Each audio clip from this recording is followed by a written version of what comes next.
Chapter 1. Upload a chapter every hour until you've uploaded 20 chapters. Don't forget the red tickets and favorites. Bailiang Palace was located on Mount Qingliang. It had thousands of families and was extremely prosperous.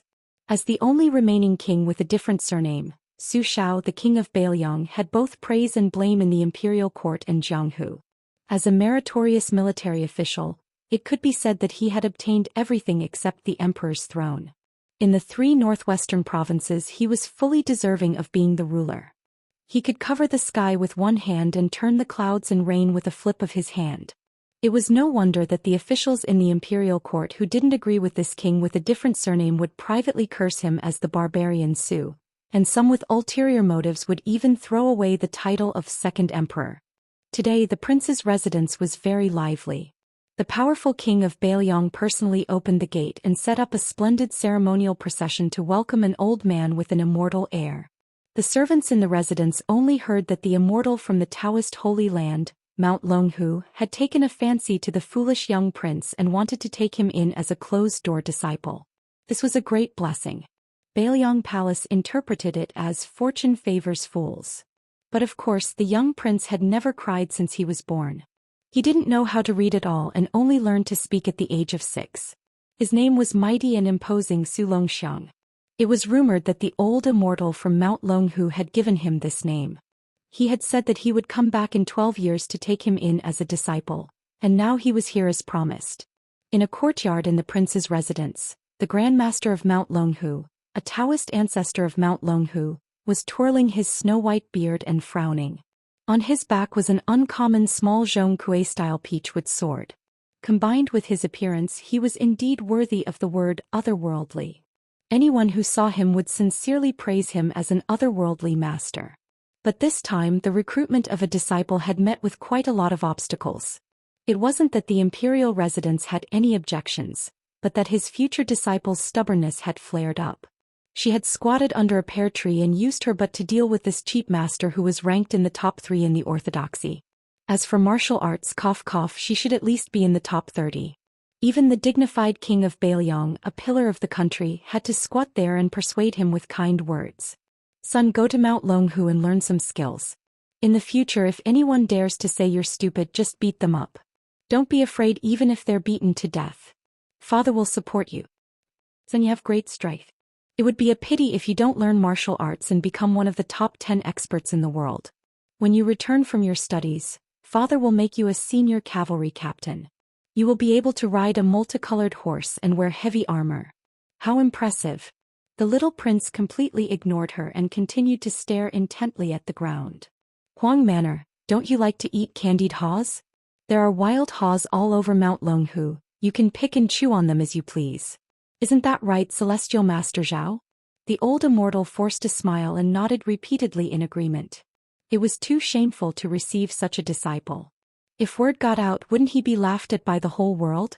However, even though the dignified pillar of Bailiang, whose words carried weight in the 12 counties, had a dry mouth and a dry tongue, the young man still didn't react. Perhaps he was impatient and thought his father was being too noisy. He raised his butt and farted loudly.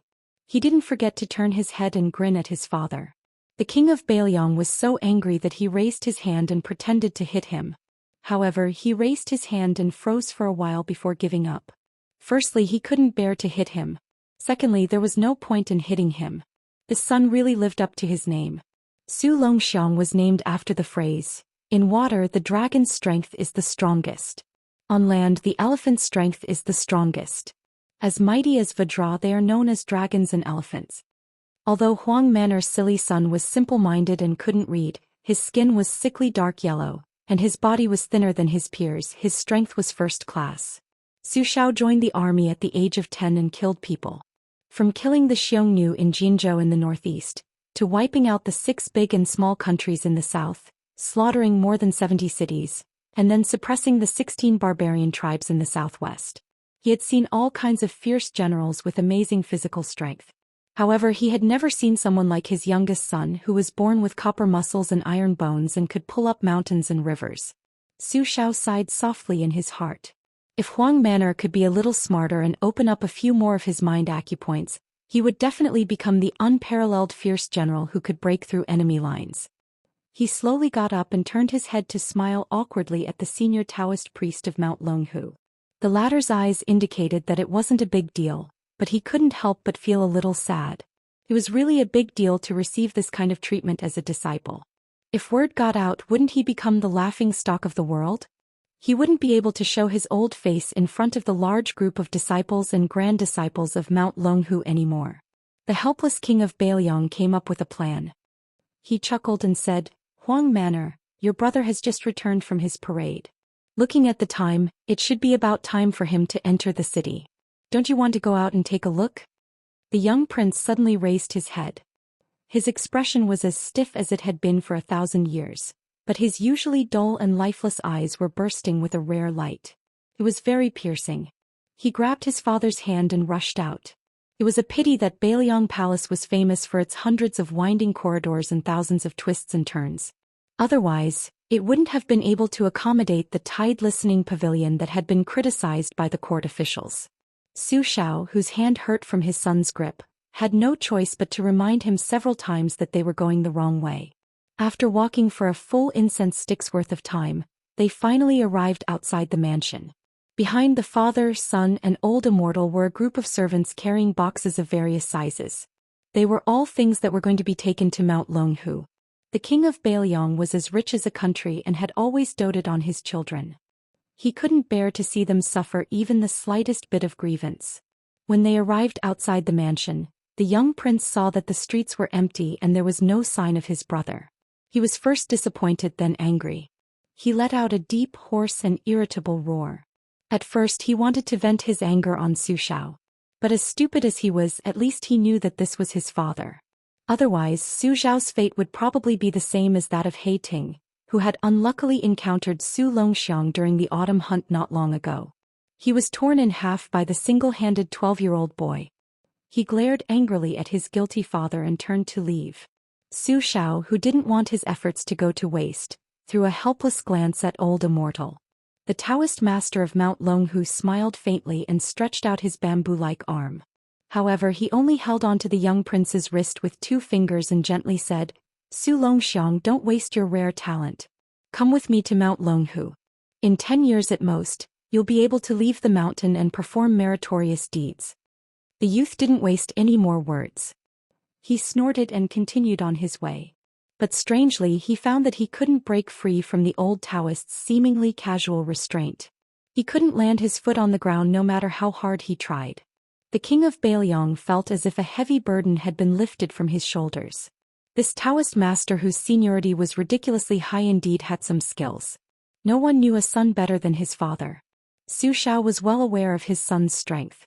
He was so domineering that he didn't dare to arrange more servants for his son, for fear that he would accidentally break his son's arms or legs. Over the years, there had been countless broken tables and chairs in the courtyard. Fortunately, the Bailiang Palace had a solid foundation. If it had been an ordinary family, they would have gone bankrupt long ago. The young prince was stunned for a moment. Then he flew into a rage and shouted softly. He forced old Immortal to take 1 step forward. 2 steps, 3 steps. The Taoist master, who wore a yellow crown and a Taoist robe, only made a slight sound of surprise. He wasn't angry but was instead delighted. He quietly increased his strength and stopped the youth from moving forward. With this, Su Longxiang was truly enraged. His expression was as ferocious as a wild beast's. He reached out with his free hand and grabbed the old Taoist's arm. His feet sank, creating 2 pits on the white jade floor. With a swing, he flung the old Taoist away. Su Xiao narrowed his eyes. He wasn't the least bit afraid of causing a murder. If that Taoist didn't have this ability, then so be it. He, Su Xiao, had even flattened the insufferably arrogant West Chu dynasty with his cavalry. When had he ever held the Jianghu sects in the slightest respect? So what if they were the world's leading orthodoxy, Mount Longhu? Although the large sects under their jurisdiction couldn't compare to Mount Longhu, they were still considered first-rate within the dynasty. For example, Mount Wudong, which had been vying with Mount Longhu for hundreds of years, was already aloof enough in the Jianghu. Didn't they still take the initiative to send 3 or 4 batches of precious pills every year? The old Taoist floated lightly onto a white jade lion as tall as 2 men at the entrance of the king's mansion. He had the aura of an immortal. Just based on this move alone, if placed in the marketplace, wouldn't it win the cheers of the entire house? According to the popular saying of the king of Bailiang's heir, Su Zhao's eldest son, that was, "You should be rewarded." This job isn't simple. It's a skilled job. Perhaps he would reward several hundred or even several thousand silver notes. Back in the days when His Royal Highness hadn't left Bailiang and harmed others, how many brothels and Jianghu swindlers had received his generous rewards? Chapter 2. The highest record was a foreign wanderer who fought with a local swordsman on the street because of a disagreement. They fought from the vegetable stall on the street to the lakeside and finally fought all the way to the rooftop of Liangzhou's largest sparrowhawk fragrant building. He woke up the crown prince who was having sex during the day. The crown prince couldn't care less about the beautiful lady who was as white as jade and cheered loudly at the window. After the incident, with the help of His Royal Highness, not only did the government not pursue the matter, they even almost gave the wanderer a big brocade of Liangzhou's best man. He even asked his servant to quickly send over a stack of banknotes worth 100,000. Without His Royal Highness who liked to play with eagles and dogs, the great Lingzhou was really lonely. The ladies of decent families finally dared to go out and buy rouge prettily. The second-rate playboys finally didn't have the devil who bullied men and took women with them. The brothels, big and small, also couldn't wait for the #1 crown prince to spend a lot of money. The king of Bailiang, Su Xiao, gave birth to 2 daughters and 2 sons. They were all weirdos. When the first commandery princess got married, she defeated 3 husbands in a row and became the most beautiful widow in the dynasty with the most dowry. Her beauty spread far and wide in the 5 counties of Gangnam-do, and her style was unrestrained. Although the second commandery princess's appearance was average, she was knowledgeable. She studied under Master Han Guzi of the Shangyin Academy and became the junior sister of Su Huang, who was a master of the art of war, and the warlock Sima Kin Su Longxiang was the king of Bailiang's youngest son and was relatively unknown. His eldest son was a guy who was famous even in the capital. When the great pillar of the country Su Xiao was mentioned, the crown prince Su Fengyin would definitely be brought up. It was a pity that Su Xiao was brave on the battlefield, but his son was a prodigal son. 3 years ago His Royal Highness Su Fengyin was rumored to have been chased out of the palace with a sword on his neck. He was forced to learn the routine of the younger generation of the Guanzhong noble families before their coming of age. In a flash, 3 years had passed and there was no news of him at all. Lingzhou still remembered the touching scene of tears in the eyes of the dozens of playboys and dozens of courtesans on the city wall when His Royal Highness left the city. However, there was an inside story that when His Royal Highness left, the Red Sparrow House's banquet lasted all night. Too much good wine was poured into Hanoi, and the entire city could smell the wine. Returning to the palace, the young prince, whose heart was blocked, ran towards the Jade Lion. It seemed that throwing the old man was not enough. This time he wanted to throw the eyesore old Taoist along with the lion that was said to be heavy. However, just as he started to shake the lion, the old Taoist from Mount Longhu floated down and grabbed one of the youth's hands. Using his true martial arts, he used the Taoist's obscure moving mountain technique to cleverly pull the half-squatting youth up. He lightly smiled and said, "Huang Manor, don't make a fuss. Come with me." The youth held the corner of the lion's base with one hand. His 5 fingers were like hooks digging deep into the jade. He was unwilling to let go. His arms stretched out like an ape as he shouted hoarsely, "I want to wait for brother to come back. Brother said he would bring back the world's most beautiful woman to be my wife. I want to wait for him." The great pillar of the country Su Xiao did not know whether to laugh or cry. There was nothing he could do.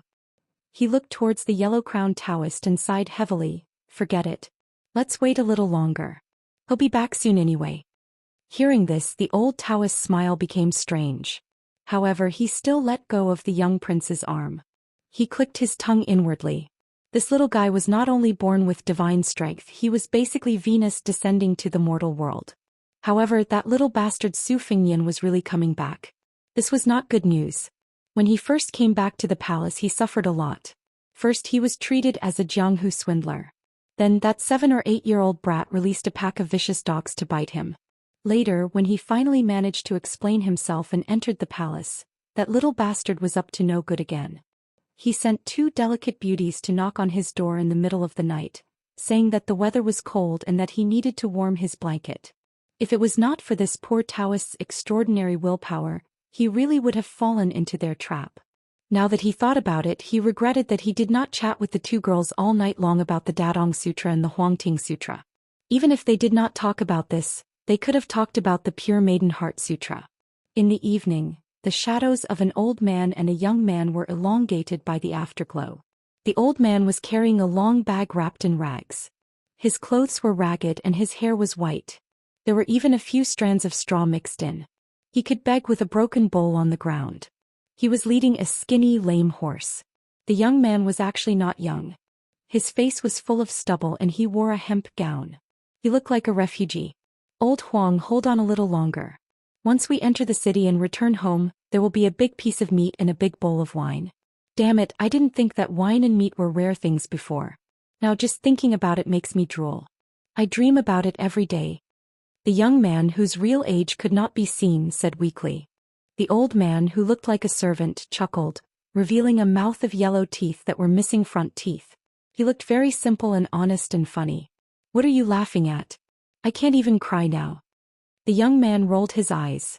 He really did not have the energy to torment himself. The journey of 2,000 miles back home was just short of begging along the road. Along the way he caught fish in the water, played hide and seek with rabbits in the mountains, climbed trees and dug out bird nests.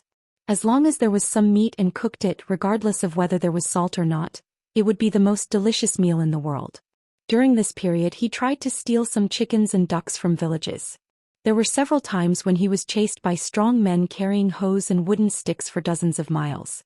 He almost died of exhaustion.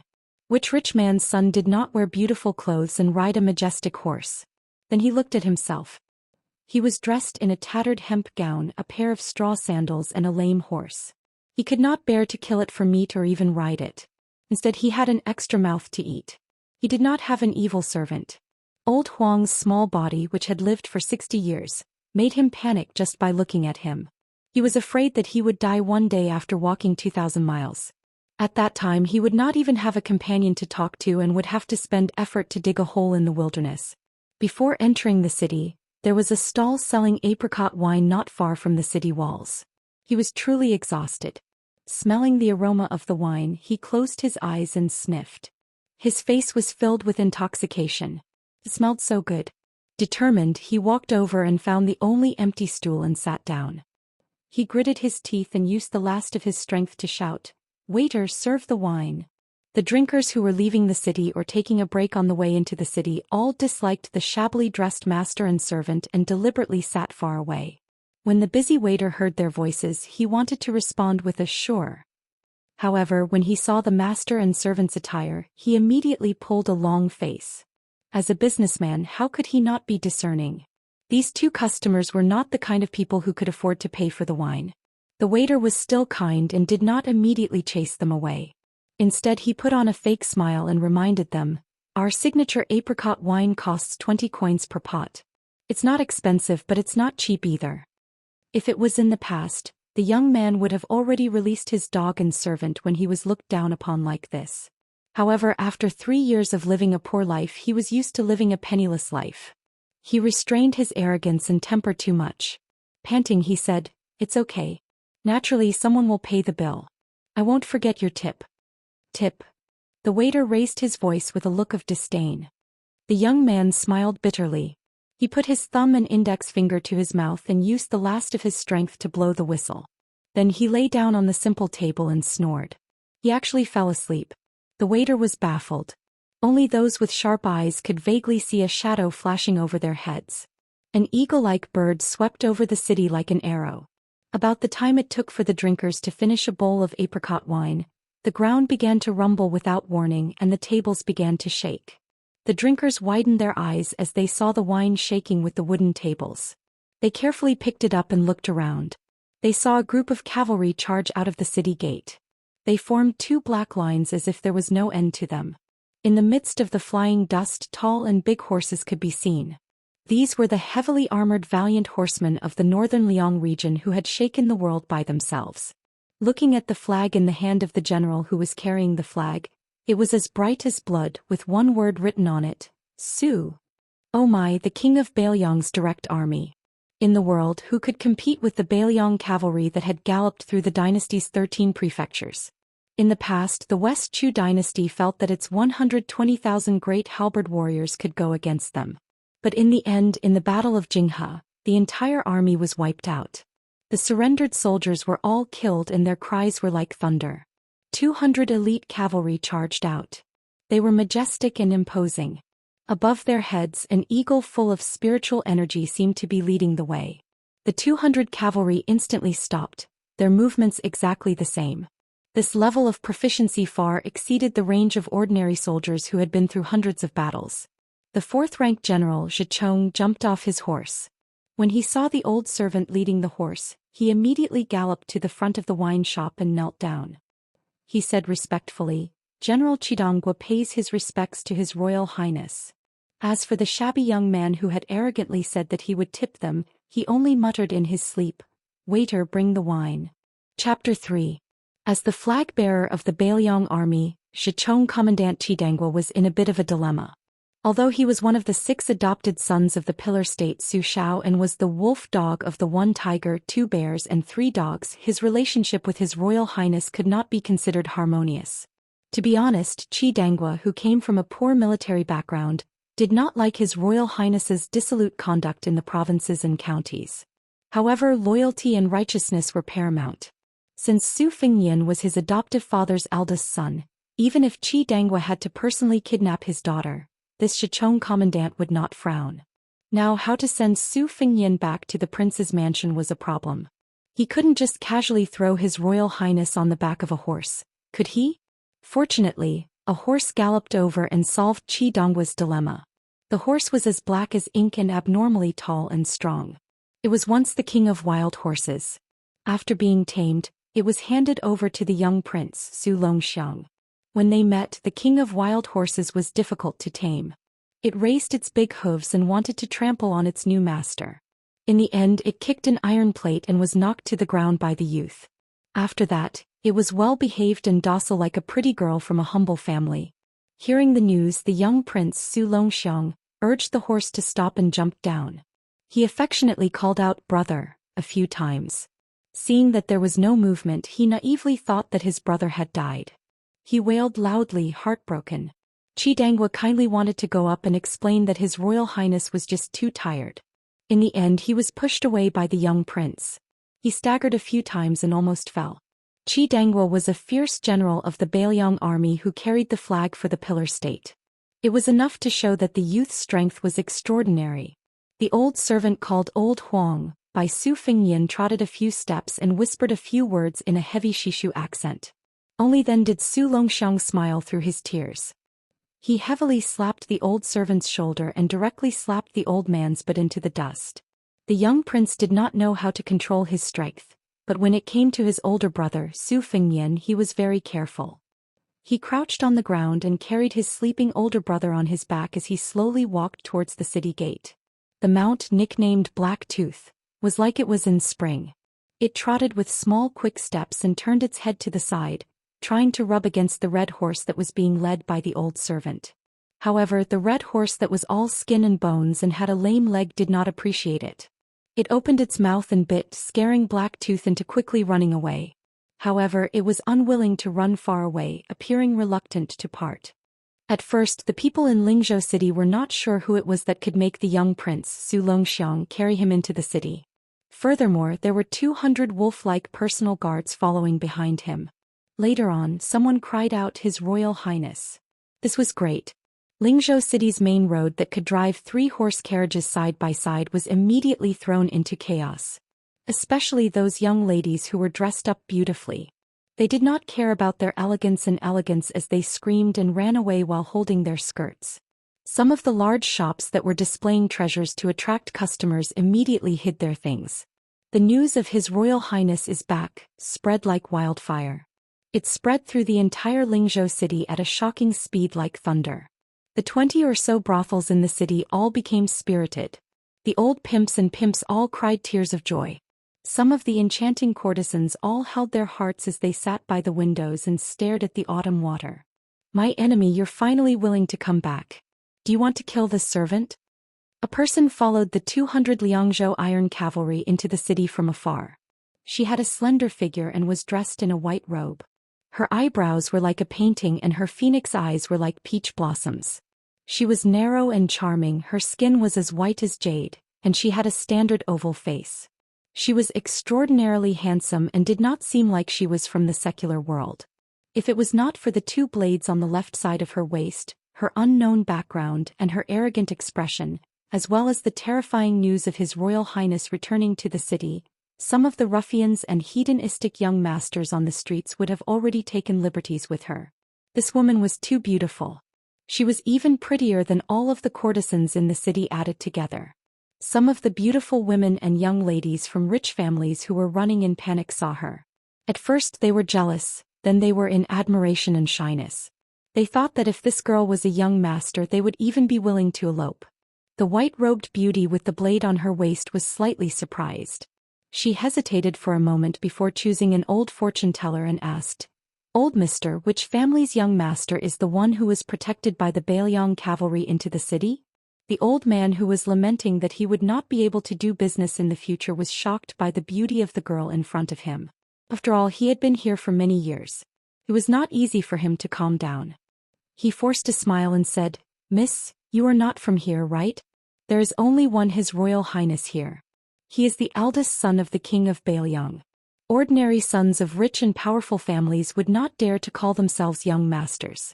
They would be beaten black and blue by His Royal Highness if they did not like him." Hearing the old man call her Miss, the woman frowned subconsciously, but she did not refute. She looked at the slowly moving cavalry in front of her and narrowed her peach blossom eyes. There was a faint murderous intent in them. She muttered to herself, "I didn't expect him to be a young master." "Zhu Huanghua, is this what you always say when you say that 9 lies and 1 truth are easy to swindle?" The king of Bailiang, Zhou Xian, is known as the butcher who destroyed hundreds of cities and killed 300,000 people. How could he have such a disappointing son? Bailiang Palace. The crown prince's courtyard was even more luxurious than Prince Su Zhao's. Just the decoration on the large red sandalwood table by the window could be seen. Other than the 4-foot-tall dark green bronze cauldron, there was also a large green dragon painting that was waiting to be leaked. There were also several rosewood marble tables with the 4 treasures of the study and wine cups. There were also piles of famous people's books. There were more than 10 square meters of ink stones, all of which were priceless. The pens in the sea of brushes were as dense as a forest. In the corner of the tables, there was a huge flower sachet filled with crystal balls and white chrysanthemums. There was also a pair of golden unicorns and auspicious beasts. Inside the prince's mansion, there were several earth dragons that consumed countless charcoal. Therefore, in the early winter the room was still as warm as late spring. It was okay to walk barefoot on the carpet. The so-called big room of a rich and powerful family was just like this. At this time the young master Su Fengnian was sleeping soundly on the big bed. He was covered with a large quilt with autumn fragrance and looked haggard. Su Xiao and the young prince Su Longxiang were sitting beside the bed. Other than the only outsider, Heavenly Master Zhao of Longhu Mountain, who was standing beside him, and the old servant surnamed Huang, who was sitting at the door with a long luggage bag on his back, there was no one else. At the head of the bed, there was an ancient bronze Xuanda stove sprinkled with golden spots. There was a strange incense burning in it that could wake people up. Chapter 4. Daoist Master, is my son all right? Su Xiao had asked the same question for the umpteenth time. How was this still the decisive Su Zhuguo on the battlefield? He was clearly a father who spoiled his son to the point of absurdity. He's fine. His Royal Highness is just tired from the long journey. After sleeping for half a day and recuperating for half a month, he will be full of energy again. The old Taoist priest said confidently, but he felt a pang of pain. When the prince saw how thin his son was, he immediately ordered the housekeeper to bring out several furnaces of top-grade elixirs from Mount Wudong and the treasured tribute medicine. He wanted to pour all of them into his son's mouth. Heavenly Master Zhao looked at him with fear and trepidation. He talked for a long time about the principle that medicine was half poison and half medicine. Moreover, he had the selfish intention of competing with Mount Wudong. He personally took out the small Jindan of Mount Longhu, which was a waste of talent. Only then did he dispel the prince's worries. Crown Prince Su Fengnian slept for 2 days and 2 nights before waking up. His younger brother Su Longxiang did not eat or drink for 2 days and 2 nights. When the servants went to report the good news to Dezhugua, he hurried over to visit him. He saw his son pick up the Xuanda burner at the head of the bed and smash it at him. He jumped off the bed and cursed. "Su Xiao, you bastard, you chased me out of the prince's mansion for 3 years. No wonder you always say I'm not your biological son." Su Xiao tilted his head and dodged the burner, apologizing with a calm face. But how could Su Fengnian let go of the main culprit who had caused him to eat and sleep in the open for 3 years? After smashing everything in the room that could be smashed, he chased him all the way out of the room. When he saw a broom lying in the corner of the corridor, he picked it up and chased after it. The poor Dezhugua didn't forget to remind him, "Put on your shoes, put on your shoes. It's cold, don't catch a cold." There was a chase in the courtyard and it was very lively. The few people who walked out of the prince's mansion who were more popular than the governor, all put their hands in their sleeves and looked up at the sky. They didn't hear anything and didn't see anything. Su Fengnian was exhausted after all. After chasing and hitting for a while, he began to pant. He bent over and glared at his father. Su Xiao stood far away and smiled apologetically. "Have you calmed down? If you're not angry anymore, eat first. You can only vent your anger when you have the strength." The little prince, Su Longxiang, and the servant old Huang were sitting on the threshold of the door. The two of them were grinning from ear to ear. One of them was drooling and the other was missing his front teeth. They were both quite silly. His Royal Highness was panting heavily. He pointed at the king of Bailiang, Su Xiao, who was high and mighty in the eyes of outsiders. "Motherf ***, I'll let you off today. Just you wait." Su Xiao wasn't angry. He chuckled and said, Okay. Father will wait. I'll definitely not fight back when you hit me or scold me. I'll let you vent your anger." Su Fengnian, who was still barefooted, threw away the broom that could be sold for dozens of taels of silver. When he came to the door, he saw his younger brother smiling foolishly. His gaze softened a bit. Seeing that his brother's saliva was flowing all over his chest, Su Fengnian didn't mind that it was dirty. He very naturally reached out and helped wipe it. He said softly, "Silly Huang man, come. Stand up and let your older brother see if you've grown taller or stronger." The youth stood up in all seriousness. Su Fengnian gestured with his head. He smiled with a bit of disappointment. "Not tall, not strong." The youth wrapped his arms around his older brother's waist and lifted him up.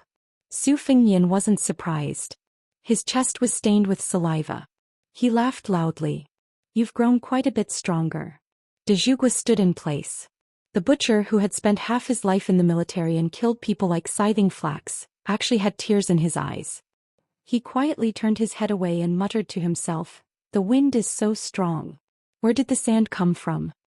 The two brothers returned to their room together. Su Xiao immediately ordered the servants to bring in the dishes that had been carefully prepared.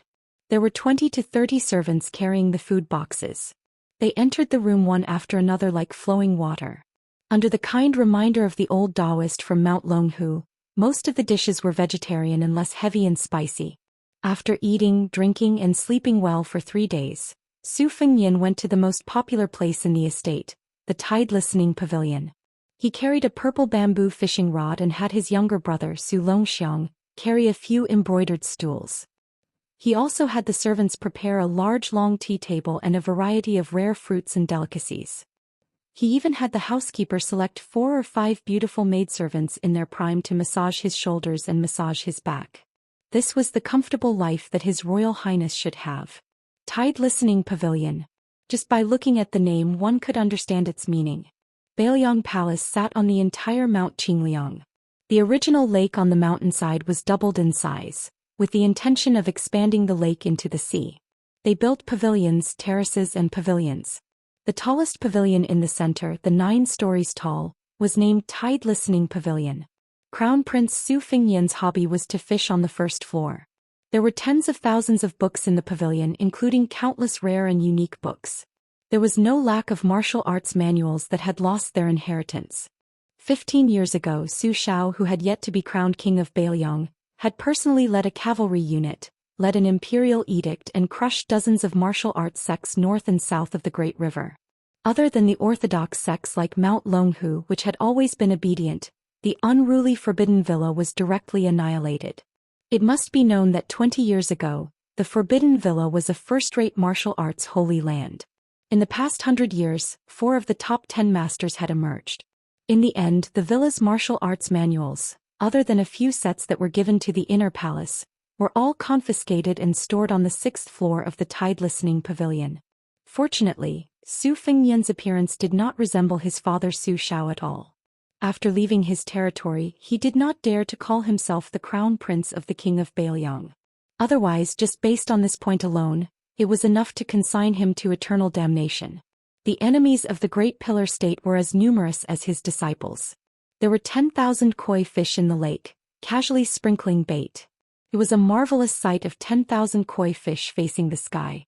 Even the emperor, who had come to avoid the summer heat a few years ago, clicked his tongue in wonder. Su Fengnian lay on the wooden bed covered with gorgeous Sichuan brocade. After fishing for a while, he saw his brother smiling foolishly and drooling again. He reached out to wipe it away. He could not help but think of the white fox face that he had tricked into coming to the cold. That was a beauty whose lips were like crescent moons when she smiled.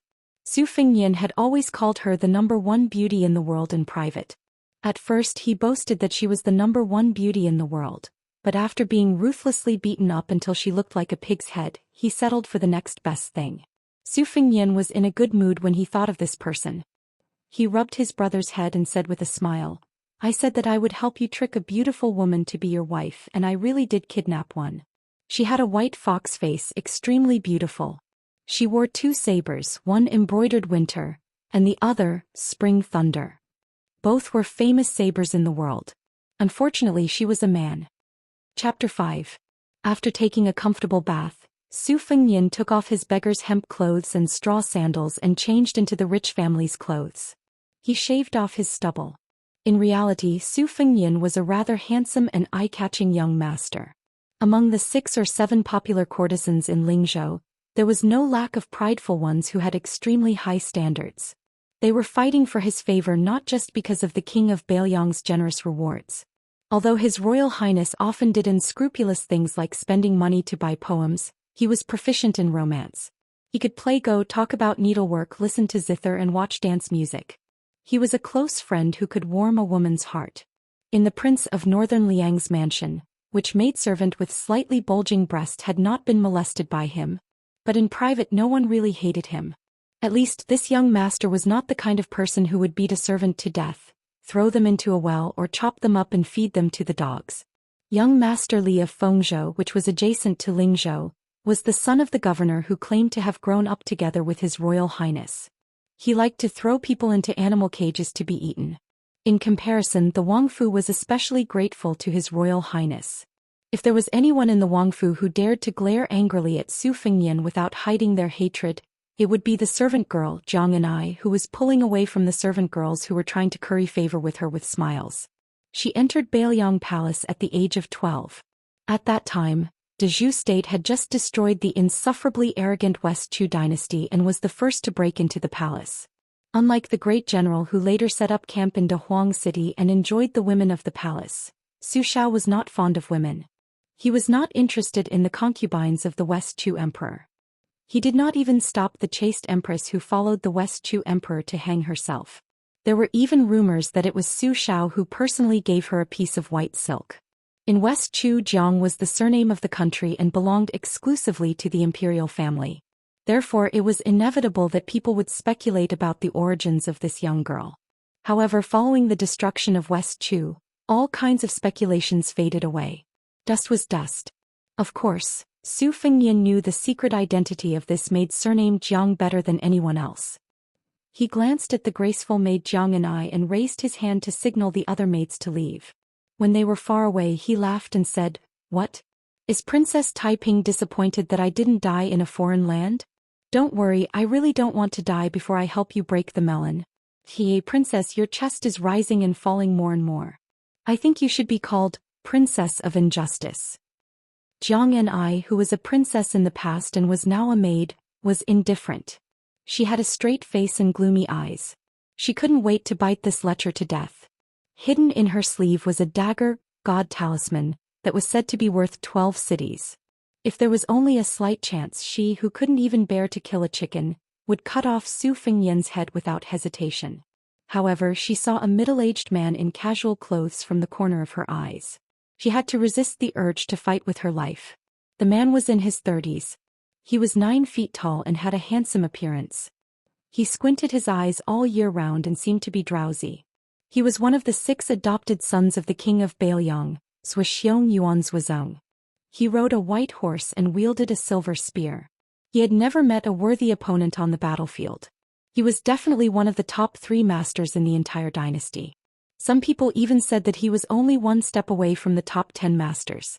Jiang and I didn't dare to act recklessly in front of this murderous god who was used to using people's heads as wine bowls.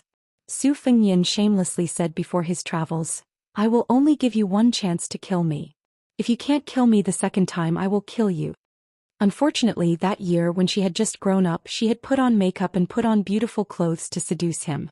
After much difficulty, she had tricked him into bed. When they were intimate, she had stabbed him with a knife, but it had only pierced his shoulder. It had penetrated his bone, but it was not fatal.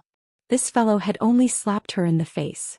After getting dressed, he had said 2 sentences. The first sentence was, "Next time you won't be so lucky. Don't waste it. Your Highness, I finally see you.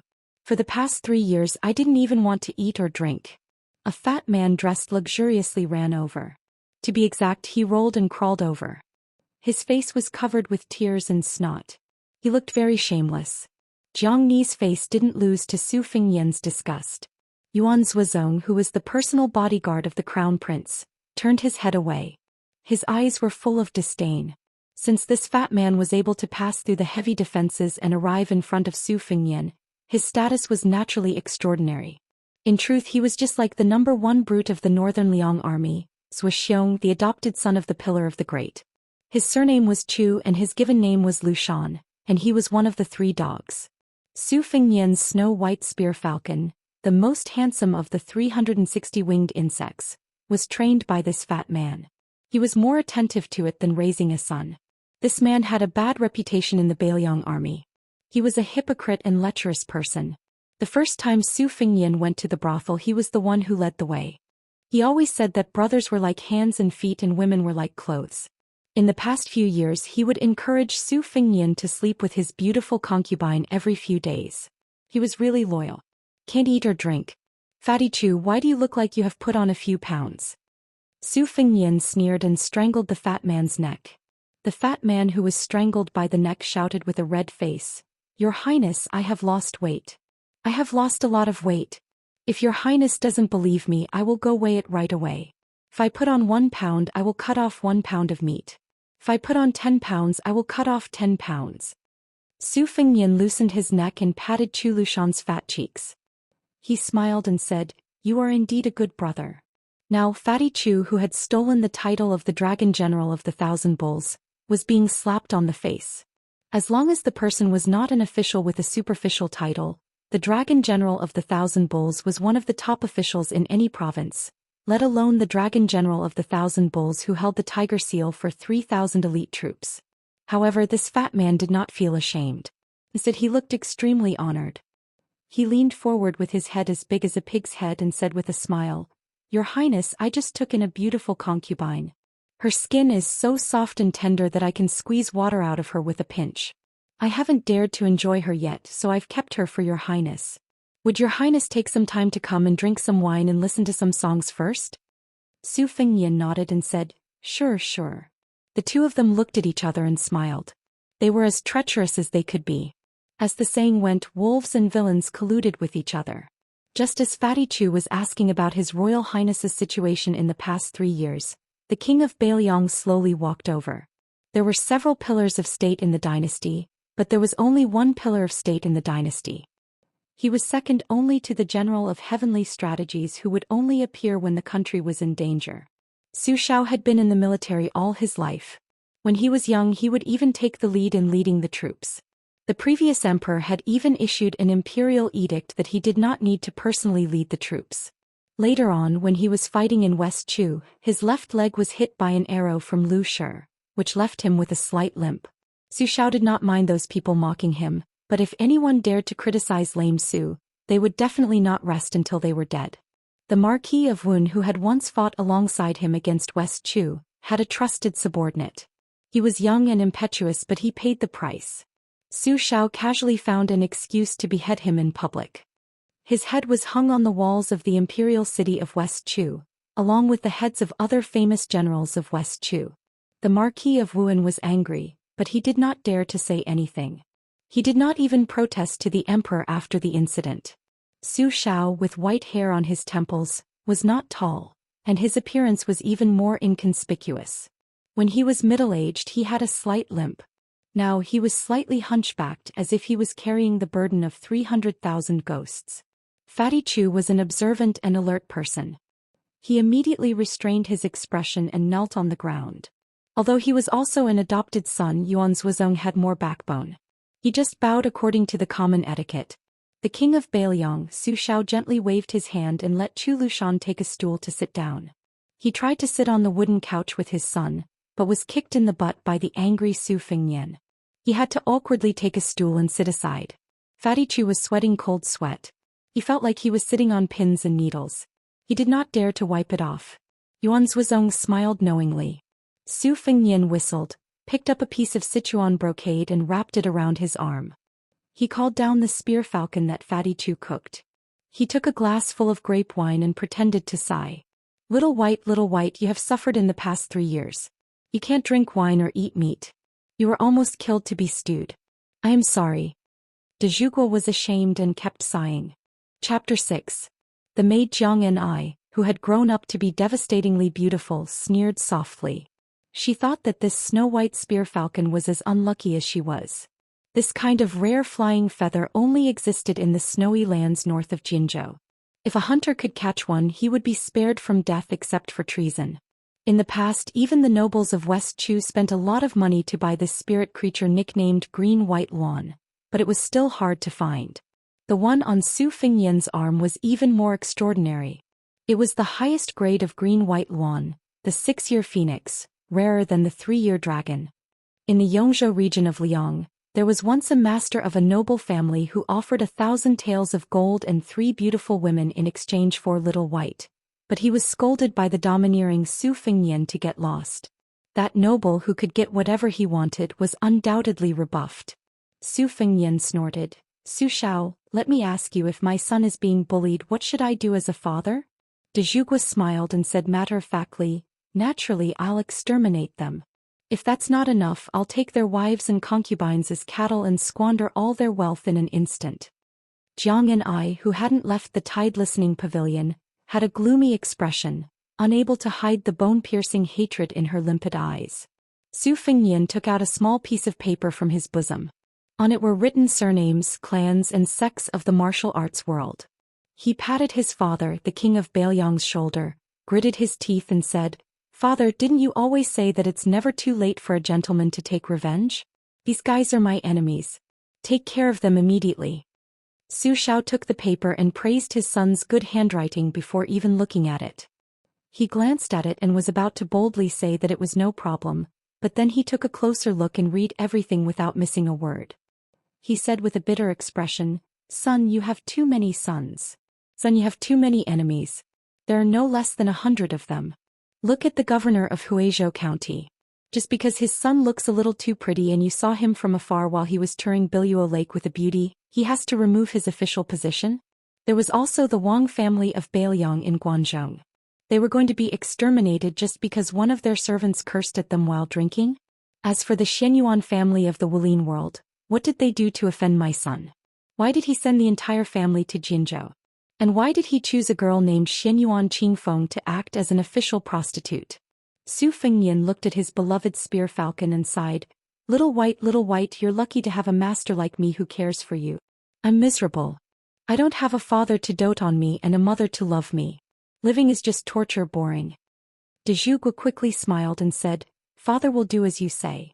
Father will do as you say." After making the promise, Su Xiao turned his head and looked at Yuan Zhuozong and Chu Lushan with a gloomy face. He said, "I'm sorry. Zhuozong, prepare 2 groups of brave tiger cavalry and wait for orders. This king is going to ask for an imperial edict immediately." It's nothing more than another trip to Jianghu. Lushan, inform all the officials who are close to this prince in the provinces along the way. Kill the traitors on the list who should be killed. Just give them a nice name and don't make it too big of a deal. After all, we're working on someone else's territory. There's no need to rush. I'll give you a year and a half to plan slowly. You're good at this kind of thing. Yuan Zhuozong bowed and said, "Yes, sir." Fatty Chu also got up and bowed.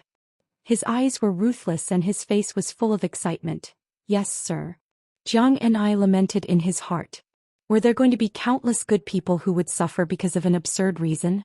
How many poor people who were separated from their families would not know the cause of the disaster in the end? But at this time, Su Fengyan took back the paper and took out another one. The name list was only about 1/10 of the names. He smiled and said, "Father, how can I really let you become enemies with more than a dozen noble families and half of the Jianghu? Look at this one. It's enough that these people are unlucky. The officials are all corrupt officials and the people are all rebels. Killing them is justified and doing justice for the heavens will definitely accumulate good karma, better than building a 704 pagoda." Su Xiao was relieved. Seeing that his son was going to get angry again, he immediately took the second paper with a serious face and nodded. "Since that's the case, there's no need to make a big fuss. Within a year I'll make sure that you won't be annoyed by what you don't see. My son is really filial. You know how to solve your father's worries and accumulate virtue." Su Fengyan threw the half-orange that Su Xiao personally peeled into his mouth and said vaguely, "Of course." Su Xiao gave his adopted son Chu Lushan a fierce look. The latter took the paper and immediately retreated. Although he was fat and had more than 200 gene of fat, he walked as quietly as if he was flying on grass. Su Xiao saw his son's face gradually become rosy and was gratified. He softly said, "Son, I said you're not my biological son. That's because you don't look like me. You take after your mother." Su Fengyan heard this and only grunted. De Zhugua, who had been recuperating for the past 10 years, knew that this topic was unpleasant. He changed the topic and said, "Huang Manor doesn't want to go to Mount Longhu. Help me talk to him and he'll listen to you." Su Fengyan nodded and said, "I know. Go do what you need to do. Don't disturb me fishing." Su Xiao chuckled and said, "Wait a little longer. I haven't talked to you in 3 years." Su Fengyan glared and said, "If you knew this would happen, why did you chase me out of the family?" Scram. The word scram was imposing. The pitiful and lamentable king of Bailiang immediately fled. He didn't dare to stay any longer. For some reason, every time Jiang and I faced De Zhugua, who Su Fengyan treated like an ordinary rich man who didn't teach his son well, she would feel a chill run down her spine. She didn't dare to show the slightest bit of killing intent towards this man who deserved even more hatred than Su Fengyan. At first she thought it was because she was timid. However, the older she grew, the braver she became, the more she didn't dare to act rashly. It was as if this butcher who had charged into the royal palace on horseback was the most terrifying person in the world. She later learned that the previous emperor of this dynasty had personally promised to treat the royal family of West Chu well and even made her father king. However, Su Xiao still stabbed the West Chu emperor to death in front of Jiang and I, who was nestled in her father's arms. Her kind father, who preferred poetry over war, then threw a piece of white silk to her mother. Jiang and I, the Taiping princess whose real name was Xianxia, had never understood the butcher Su Xiao. She had told her mother, who had originally wanted to live, "If you don't want to become his plaything, then kill yourself." However, the cycle of karma was not pleasant. This cruel and merciless man had 2 useless sons. One was a fool and the other was a dandy with no ambition. The fool was born with great strength. However, even so, he couldn't be the backbone of Bailiang's 300,000 iron cavalry. Jiang and I was going to kill Su Fengyan, who was going to inherit the title of king in the future. In this way, no matter how powerful Su Xiao was, he would inevitably fall apart one day. Therefore Jiang and I was willing to wait and live. Su Fengyan waved his arm and dispersed the green and white luan in his hand. He threw away the small piece of Sichuan brocade that had a hole dug out by the sharp claws. He smiled at the martial god of Bailiang, Yuan Zhuozong, who had been standing respectfully at the side, and said, "Brother Yuan Zhuozong, you should go and rest." Yuan Zhuozong, who had never heard this intimate address, was stunned. He hesitated for a moment and then bowed and left. The tide listening pavilion was finally quiet. Looking out, one could see the picturesque scenery. Su Fingyan didn't pick up the fishing rod. Instead, he reclined on the couch and said softly, "Zhang and I, if you have the chance, you should go out and take a look." The captive princess, who didn't delve into the meaning of this, smiled disdainfully and said, "His Royal Highness' trip this time will cause a group of people to suffer an unexpected calamity. What a big deal. No wonder he is the young master of the Pillar State." Su Fingyan turned his head and said with a smile, "If not, would I be able to erase your chastity mark?" The corner of Jiang Ni's mouth curled up in disdain. It evoked a monstrous hatred. If it could be weighed on a scale, it would be 1,000 caddies of hatred. Su Fingyan smiled and said, "Do you know that when you are angry you look exactly the same as when you are happy? You have 2 little dimples. I like this part of you the most. So when you kill me later I will take a few more glances." Jiang and I said expressionlessly, "Just wait. The next time I kill you I will smile the happiest." Su Fingyan sat up straight. He took out a handful of bait from a phoenix-carved glass basin and threw it into the lake outside the railing. Countless koi fish jumped out of the lake. Looking at this lively scene, His Royal Highness, who had his back to Jiang and I, said with emotion, "That will certainly be the most moving scenery in the world." Chapter 7. Crown Prince Su tossed out a few bundles of bait and got tired of watching the carp flip about. He clapped his hands and stood up. Originally, Jiang and I had prepared a damask soaked in warm water to wipe his hands, but Su Fingyan didn't take it. 3 years of tempering. It was difficult to go from extravagance to frugality, but there was also a transition from frugality to extravagance. He left the tide-listening pavilion alone and didn't forget to turn around and remind her. "Sister Jiang and I, don't even think about sneaking into the pavilion and trying to steal a secret martial arts manual. You know that none of the guard servants inside can be dealt with a divine talisman in your sleeve. Those old fellows are far less protective of the fairer sex than me. It's better for girls to grind their sleeves together with their bare hands. Let's go, don't glare at me. The first time I saw you I knew Sister Jiang Ni's eyes were beautiful." After teasing the maidservants, Su Fingyan walked towards the stable that belonged to him and his second sister. Along the way he saw beautiful maidservants and did not forget to reach out to hug their waists and touch their small hands. For those who were more beautiful, of course, he did not forget to rub their heavy breasts and call them sister. Then he flirtatiously said, "Oh, there are a few extra tails of meat here. Don't tire yourself out walking." This caused a series of laughter that sounded like silver bells.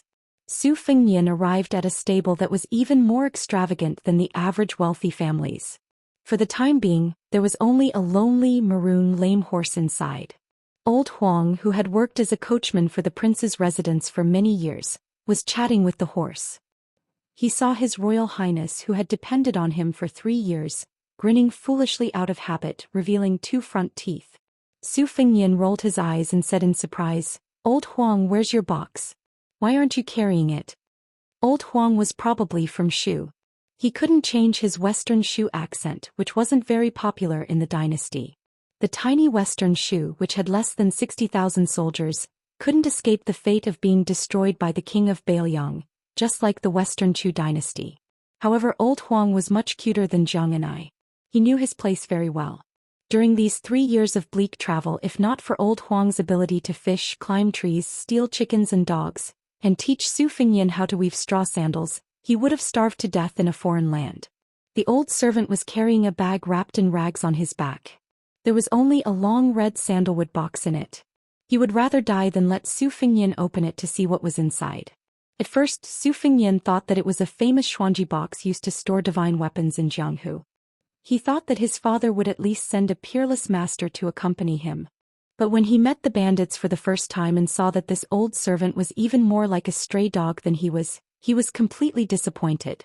Every time he tried to persuade Old Huang to open the box, the old coachman would only shake his head and smile foolishly. Su Fingyan could only curse, "It's not like I want your wife to strip naked for me to see." Once in Qinghe County, Su Fingyan couldn't resist his curiosity and secretly studied it when Old Huang went to take a dump. However, he didn't get the main point. He only felt that the box was cold and piercing just by holding it. As a result, Old Huang's eyes were filled with hidden bitterness. He was even more pitiful than the virgin girls he took liberties with on the streets of Lingzhou. After that, perhaps it was retribution, Su Fingyan caught a cold the next day. It was old Huang who boiled medicine, boiled water, and stole sweet potatoes to roast. He was so busy that he was badly burned. After that, the old coachman carried Su Fingyan on his back for half a year. The biggest impression he had was that old Huang's bony skeleton made him panic. Of course, there was also some unspoken gratitude.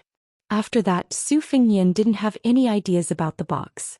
However, it was inevitable that he would faintly think that he would find out the little secret in a certain year. Of course, it was an insignificant little secret. It would be a joke if an old coachman had such a big secret. To this day, Su Fingyan still remembered it clearly. After escaping the pursuit of the grassland bandits, he asked the old servant, "Old Huang, are you a master?"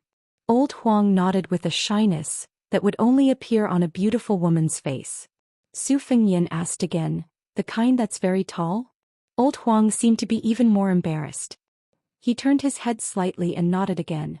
Su Fingyan thought about the tragic scene of being chased by a group of people with wooden spears and hatchets.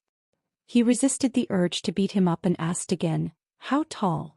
Old Huang blinked and seemed to be thinking. After a while he stretched out his hand and gestured. It seemed to be about the same height as His Royal Highness. Then he lowered his height. Thus Su Fingyan, who was hoping for a fluke, fell into complete despair. Therefore Su Fingyan had every reason to be angry with the Pillar of Degua. Other than forgetting to arrange for a master to be his retainer, not only did he not tell Su Fingyan about the simple principle of not having a jade ring when traveling the Jianghu, he even encouraged Su Fingyan to say, "Son, when you go out, the most important thing is to protect your life. Here, put on this Wuxia armor that is invulnerable to swords, spears, water, and fire. Put on these gloves that are made from the silk of the ice silkworm. Here there are 3 or 4 books that are similar to the Wudong sect's Shangqing Purple Yang tactics. Take them all. Good stuff. If you throw any of these books into the Jianghu, it will cause a bloody storm. Take some time to practice them. Who knows, you might become a master tomorrow. Take the banknotes. The jade pendants on your waist are worth a few hundred taels of gold. If you run out of money, find a pawn shop and sell them. Living a good life won't be a problem." In the beginning, Su Fingyan felt that it was indeed not bad. This kind of traveling was a smooth journey. He didn't have to worry about spending money like water.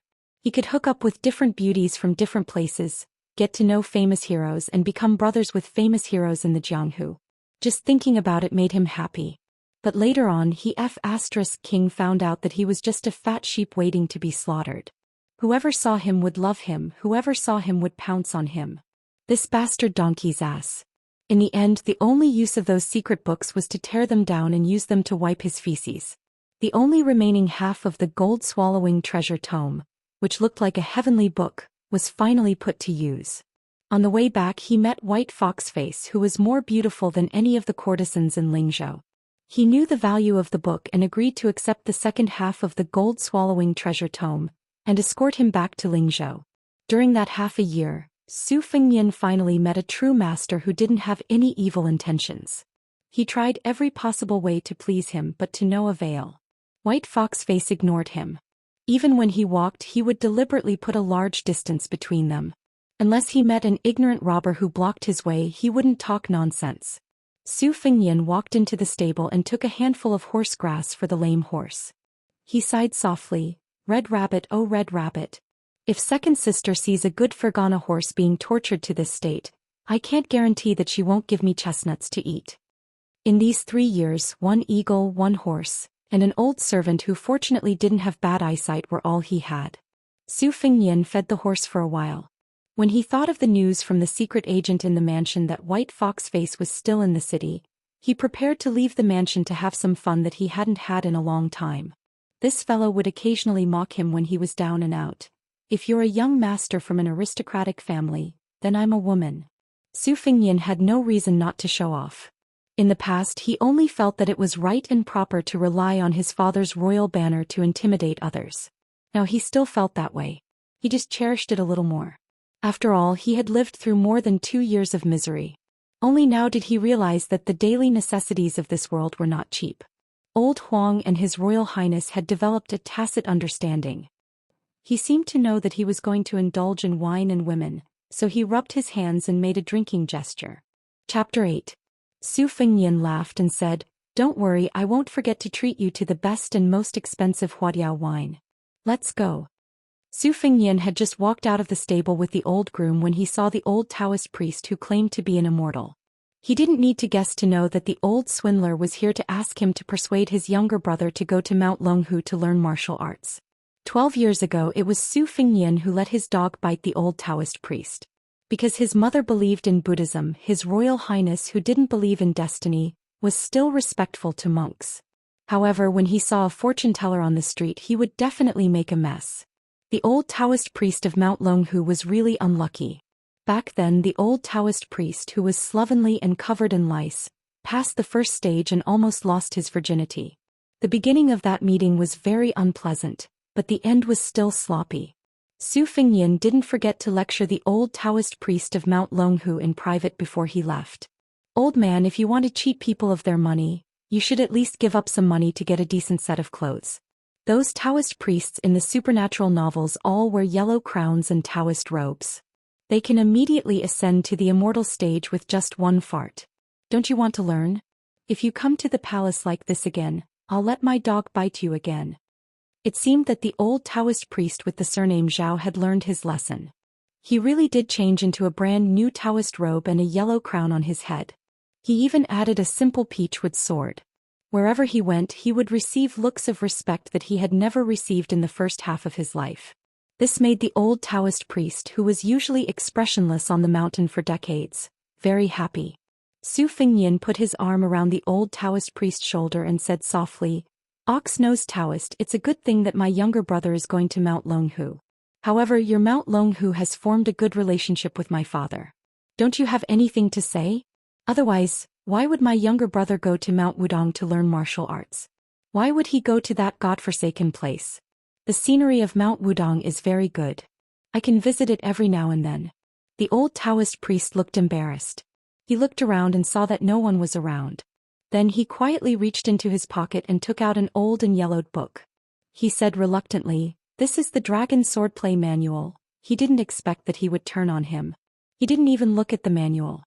He pointed to the tide listening pavilion and said, "Ant, dragon, you bastard. You. Do you think I need to go to another place to find a secret manual to practice or use martial arts? You. Don't you think it's embarrassing?" They were both old men who had lived for 60 to 70 years, but old Huang was very perceptive and perceptive. He curled his lips and laughed along with his highness. Only then did the old Taoist remember that there was a tide listening pavilion in the prince's mansion that was known as the Arsenal. He suddenly understood and withdrew his hand awkwardly. "Then what should we do?" Su Fengyan lowered his voice and said, "Are there any young and pretty Taoist nuns in Mount Longhu? It's okay if they're a bit older, but they can't be over 35. If they're older, they'll be old. No matter how well they take care of themselves, they won't have the charm of a middle-aged woman." The old Taoist priest exclaimed in surprise. Su Fengyan raised his eyebrows and asked, "What? You don't have any? Or are you not willing?" The old Taoist priest seemed to be in a dilemma. But in a few blinks of an eye, he whispered, "There are some, but they're all my brother's disciples and grand disciples. I'd rather have no disciples than have substandard ones. That's why I have very few disciples.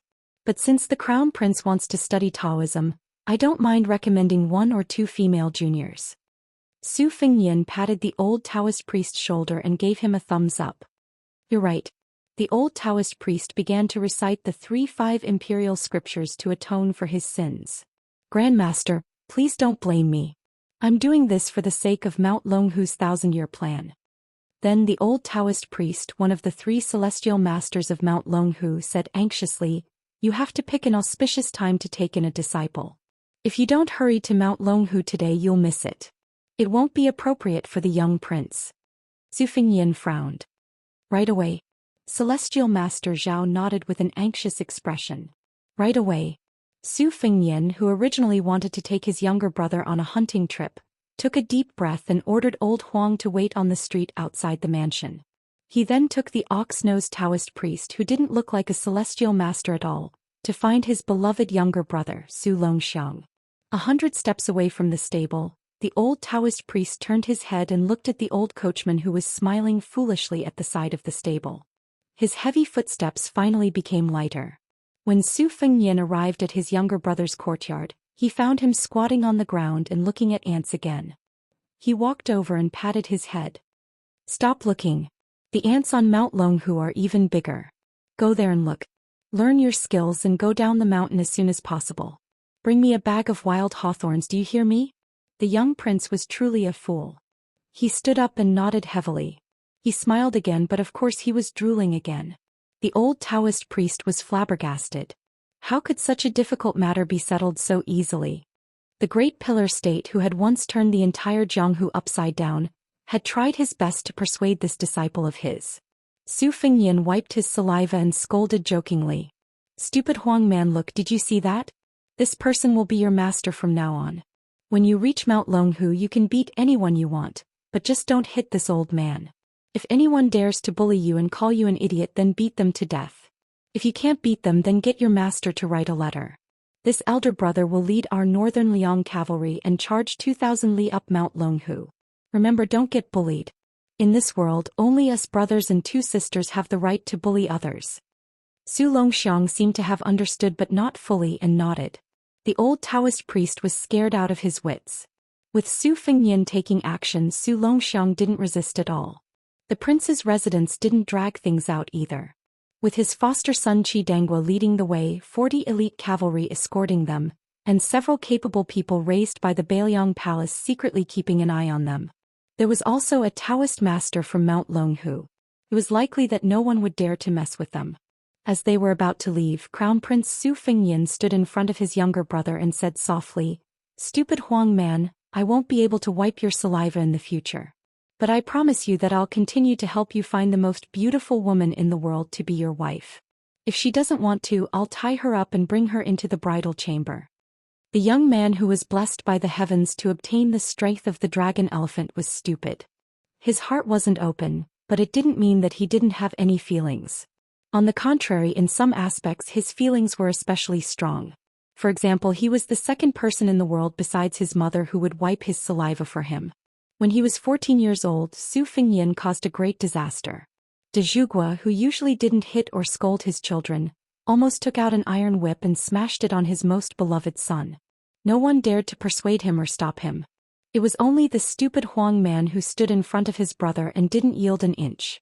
Su Fengyan's eyes turned red. He turned to the old Taoist priest and said word by word, "Zhao Nyobi, I've said it before. Don't let anyone bully Huang man. Although I, Su Fengyan, am an unscrupulous hedonist who doesn't have the strength to truss a chicken, you should know the consequences." The old Taoist priest smiled awkwardly and nodded with a bitter smile. The group gradually left. Su Fengyan and his father Su Xiao didn't send them all the way out of the city. Su Fengyan found old Huang, who was standing beside the jade lion. He smiled and said, "I'm not in the mood to drink today. How about later?" The old servant's smile was simple and bright. His old face was like a large patch of reeds that could only be seen in the wilderness. It couldn't be said to be charming or magnificent, but it had its own feelings. It was like a jar of old wine that had been sealed for many, many years. Chapter 9. A peerless beauty had come to the Dragon Gate Inn. This news was second only to His Royal Highness returning from his travels in Lingzhou City. The number of people who came to hunt for novelty almost broke the inn's door. Business was booming. Every time the beauty came out of the room to eat, the inn would be filled with wanderers who wanted to see the scenery. In the beginning, it was only the young hedonistic young masters who participated. Later on, even the old rich men who had been bedridden for years came to admire the beauty. They all exclaimed that the beauty was a feast for the eyes. The busybodies all said that this girl was even more moving than Lingzhou's #1 courtesan, Yue Lady Yu. Some of the old masters who had left Lingzhou and seen the world also said that they had never seen such a beautiful girl in their lives. There were even scholars who threw in large amounts of money and squeezed their heads to get a good seat in the inn. They took a sip of wine and had the thought of getting drunk even if the wine did not intoxicate them. They spread out the rice paper on the table and began to draw. The beauty who came from outside did not say anything. She treated everyone like they were nothing. She only drank the best aged Huadiao wine in Lingzhou. When she ate, she chewed slowly. However, she was not as shy and reserved as a pretty girl from a humble family. She had a different style. However, there were 2 blades of different lengths on the table, which made many lechers who had bad intentions back off. How could a girl from a decent family go out alone with blades, and two at that? The more beautiful a flower was, the harder it was to pluck it. This was the awareness that a rich man's son had to have. It was also the truth that he had pondered for many years in his hometown. Just like the two princesses in Bailiang Palace who dared to take a second look. Were they not afraid of having their eyeballs cut out? The head of the hedonistic young masters in Lingzhou, young master Su, had long said, "Everyone coming out to be a hedonistic young master is not as easy as the commoners think.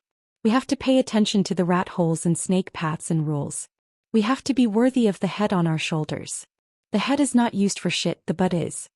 Therefore, when the hedonistic young masters of Lingzhou went out to the neighboring provinces, they were especially proud. They looked down on the children of the local officials and always liked to boast about their family background, money and brains.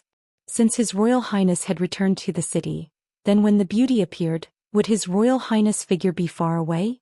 The answer was somewhat different from what they had expected.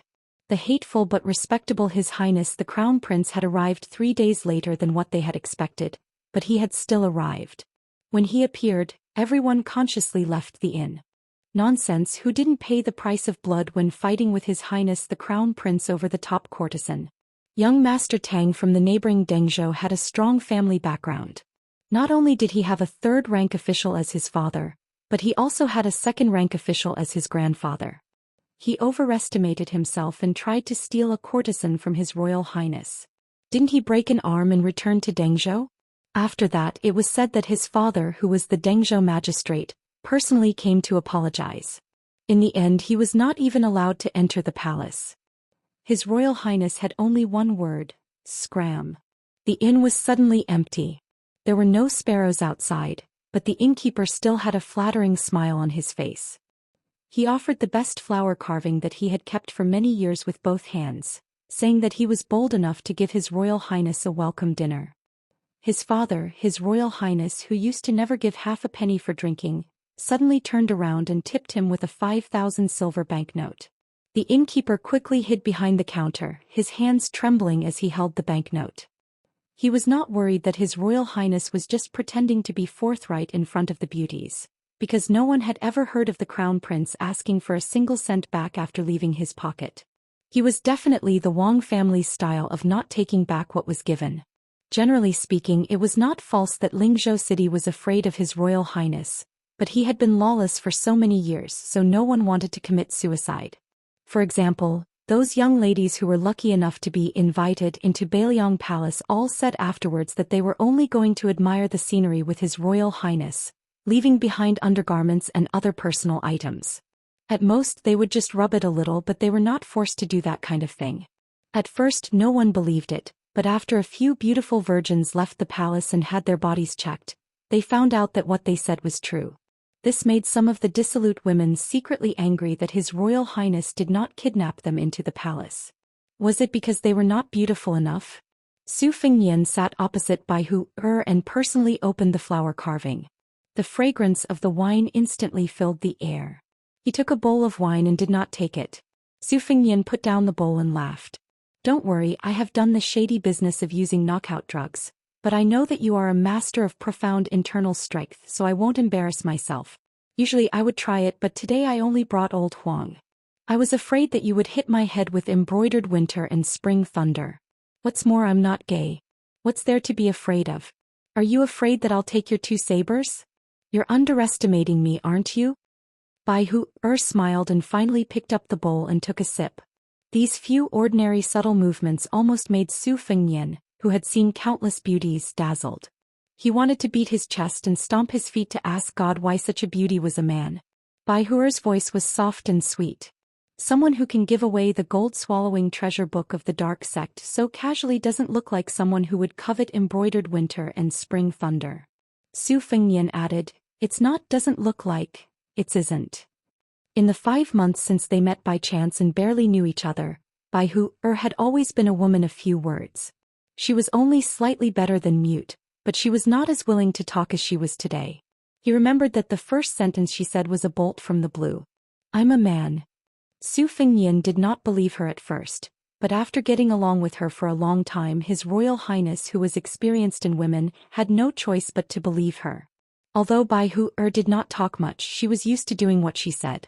For example, when she killed the bandits, she said that she would kill all of them without leaving a half-dead one. She said that she would escort Su Fengyan to Lingzhou City after getting the secret manual. Even if she could go back on her words and leave, she still followed him to Lingzhou. Chapter 10. Then there was the feeling that White Fox's face gave people. He was indeed not a woman. He drank wine like he was drinking water and killed people like he was picking up grass. Su Fengyan trusted his intuition. He was the first to not be able to stand White Fox's condescending gaze. He solemnly vowed, "I am a young master, a big silk pants, not a beggar in your eyes." White Fox's face lightly replied with a hair-raising sentence, "I don't lie, but I also don't like people lying to me. If you lie to me after I enter Lingzhou, I will kill you and place the gold-swallowing treasure tome on your corpse." Along the way, Su Fengyan thought that White Fox's face was an out-and-out lunatic. He was a lunatic that was so beautiful that there was no limit to it. He was a lunatic that was so beautiful that there was no limit to it. He was a lunatic that was so beautiful that there was no limit to it. The key point was that he was also a man. Su Fengyan's heart was broken. He had already agreed that he would marry the world's most beautiful woman for Huang Man. If it was a woman, how simple would it be? Once they were in his territory, even the world's top 10 experts would have to obediently stay. Now he only hoped that before his younger brother went down the mountain he would meet the news that was circulating in Jianghu.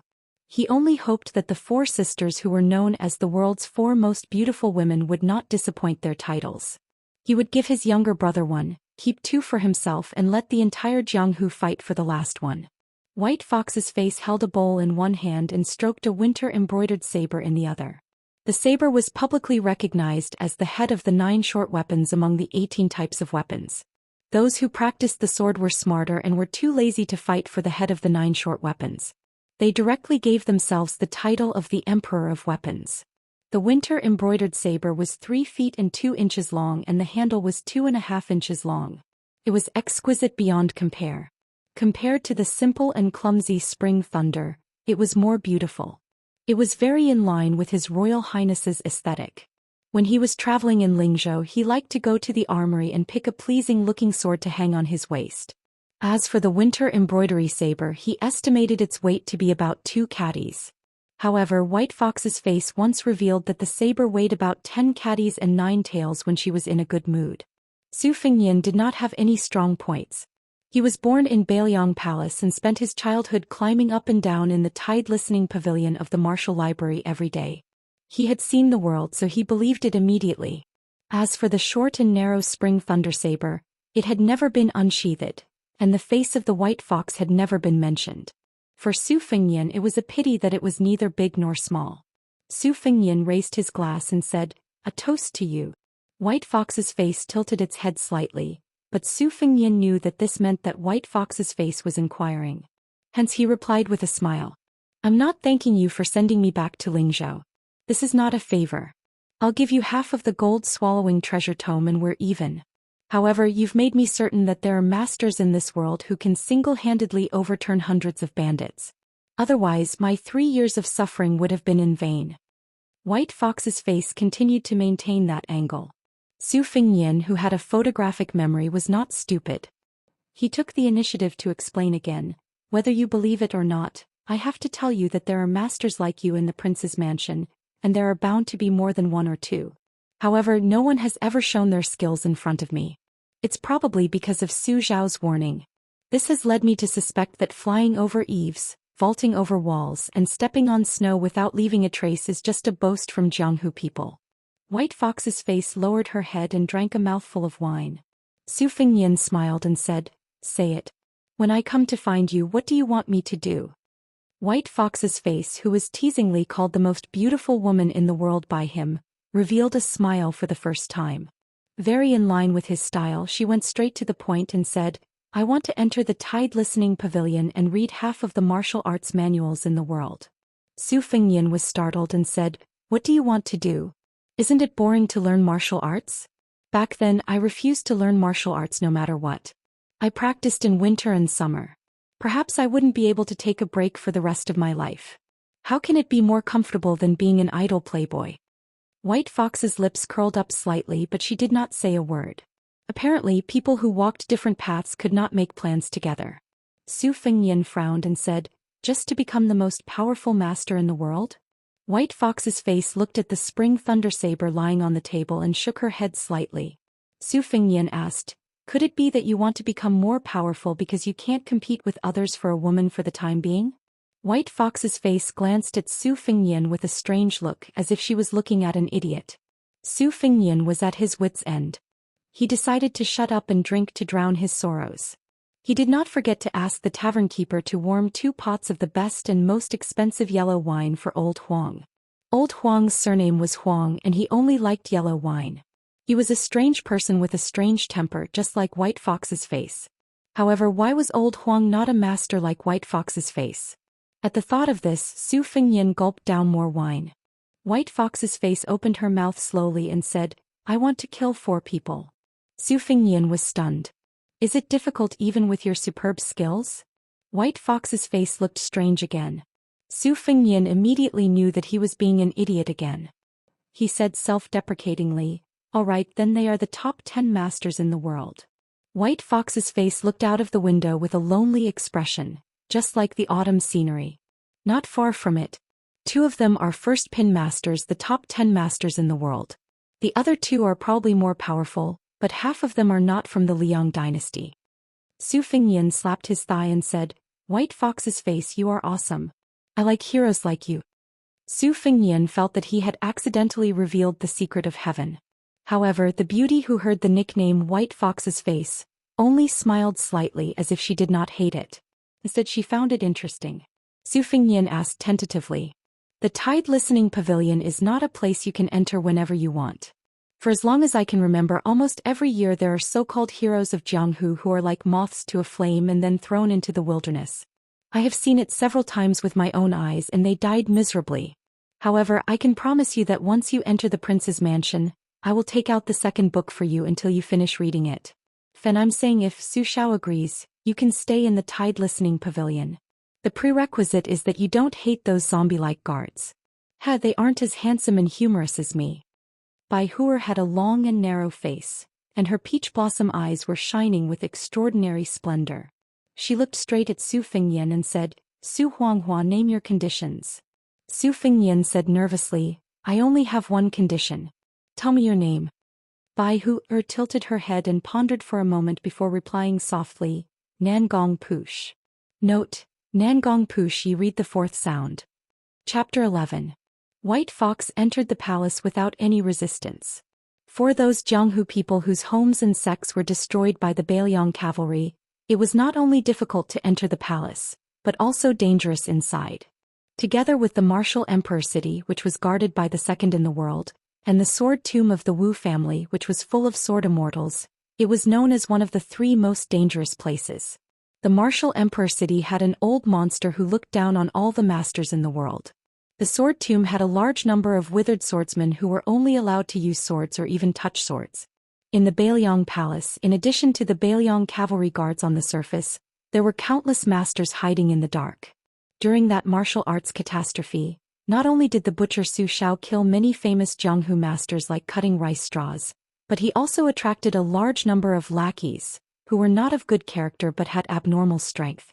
Since the first day Su Xiao went to the battlefield, he almost never took off his armor or left his saddle. For nearly 40 years, it seemed that he had no end to his meteoric rise.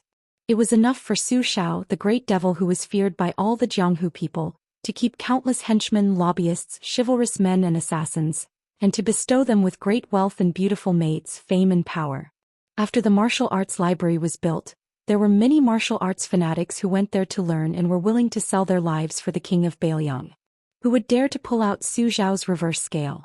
There was only one person who dared to call himself Daddy in front of Su Xiao, and it was only Su Fengnian who led White Fox into the palace. At this moment, His Highness the Crown Prince briefly introduced the scenery of the prince's mansion to White Fox, who only knew his name. As Su Fengnian said, he could not learn martial arts through hard work. He had the martial arts library that all the martial artists in the world dreamed of, but he only knew how to read some unorthodox books. Therefore, Su Fengnian did not have much mysterious feeling about the murderous intent every 3 steps in the dark of the prince's mansion.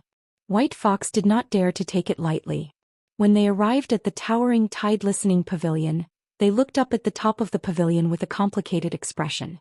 Although it was called a pavilion, it was actually a proper attic with a pointed roof and layers of cornices that looked like one. Su Fengnian chuckled and said, "It is claimed to have 6 floors, but there are actually 9 floors inside. The number starts from 1 to 9, but there are people in the capital who have nothing better to do, so it is like this. As you can see, there are corridors on the 5th and 6th floor. There are no books or items on the top floor, it is empty. There are 5 people in the pavilion who are in charge of arranging the martial arts manuals according to the difficulty of practice from the bottom to the top. They should be the so-called guards in Jianghu. They are all old fellows I have known since I was young, and they come and go like ghosts. There is only one copyist, and I learned calligraphy, painting and painting from him. He is a sickly person, more like a ghost than a ghost, but he is still addicted to wine. Every time I go upstairs I have to bring him wine. If the guards say that they are masters, I will believe them, but if my half-master is, I will jump down from the 9th floor." White Fox did not ask to enter the pavilion. He did not even admire the thousands of carps in the lake. He turned around and walked away, saying lightly, "Help me get a set of sumaru mustard seed. The sacred steel forest temple of Buddhism only has half a set, but there should be another half in the pavilion. There are 6 books in total. I flip through the books quickly, so it is too troublesome for me to read one book at a time. It is also not worth it to me because I will pay for the wine you need. I can only give you one of the embroidered winter and spring thunder, so I will feel more at ease if you don't go upstairs a few times. Can I have the spring thunder?" Su Fengnian asked softly, as if he was trying to bargain. White Fox was indeed a straightforward man. He said without hesitation, "Yes." Su Fengnian was surprised. "Are you really willing to give it to me?" White Fox, who was leaving, said calmly, "There is nothing in this world that I can't bear to let go." Su Fengnian, who was following behind him, twitched his mouth and muttered disapprovingly, "I am afraid that only those who are all alone are qualified to say this." White Fox's face lived in a secluded courtyard not far from the Crown Prince's courtyard. She lived a life of yellow and green lanterns that was extremely boring in Su Fengnian's eyes. He stayed up all night. Judging from her posture, she was only short of chiseling the wall to steal everything. Su Fengnian originally wanted to take this beauty to enjoy the scenery, but he gave up the idea. Other than delivering books to the courtyard, he went to the tide-listening pavilion to return the books. He only chatted a little when he delivered the books, asking about Jianghu matters. For example, he asked White Fox who was the top 10 masters in the world, and whether the 4 beauties were really the most beautiful. These were all naive questions for laymen. White Fox, who was living under someone else's roof, did not want to depend on others. He mostly ignored them. There was nothing Su Fengnian could do about it, but the only thing he gained was that the unreasonable White Fox face was now willing to let him touch the embroidered winter and spring thunder sabers. She did not even mind him taking out the embroidered winter and performing a few lame moves for himself. Regarding this, de Zhugua turned a blind eye and did not ask a single question. As soon as the news of His Royal Highness returning to the city spread, many rich playboys from Lingzhou who were close to Su Fengnian rushed to his door. At that time he was still sleeping and de Zhugua chased them all away. Chapter 12. Until now there were people who could enter the manor to disturb him. One was Yan Qiji, the second son of Yan Jieshi, and the other was the notorious young master Li of Fengzhou, Li Hanlin. Due to the unfortunate homophony of his name, the former was called Grandpa Eating Chicken by the nearby provinces and counties. However, he was a rare gentleman. He was a bookworm, but his scholarly style was rather cute. He was vague on small matters, but he was clear on important matters. Young Master Li, who had an elegant name, was a complete bully. Throwing living people into cages to watch the tragedy of their bodies being dismembered was just one of the perverted interests of this #1 dandy in Feng province. He also liked both men and women. He especially liked young husbands with red lips and white teeth. He always had 1 or 2 handsome young boys in green clothes by his side to play with. He knew Yan Jieshi because young Master Yan was used to being His Royal Highness's follower since he was young. Su Fengnian also liked to tease this peer who always talked about the teachings of saints.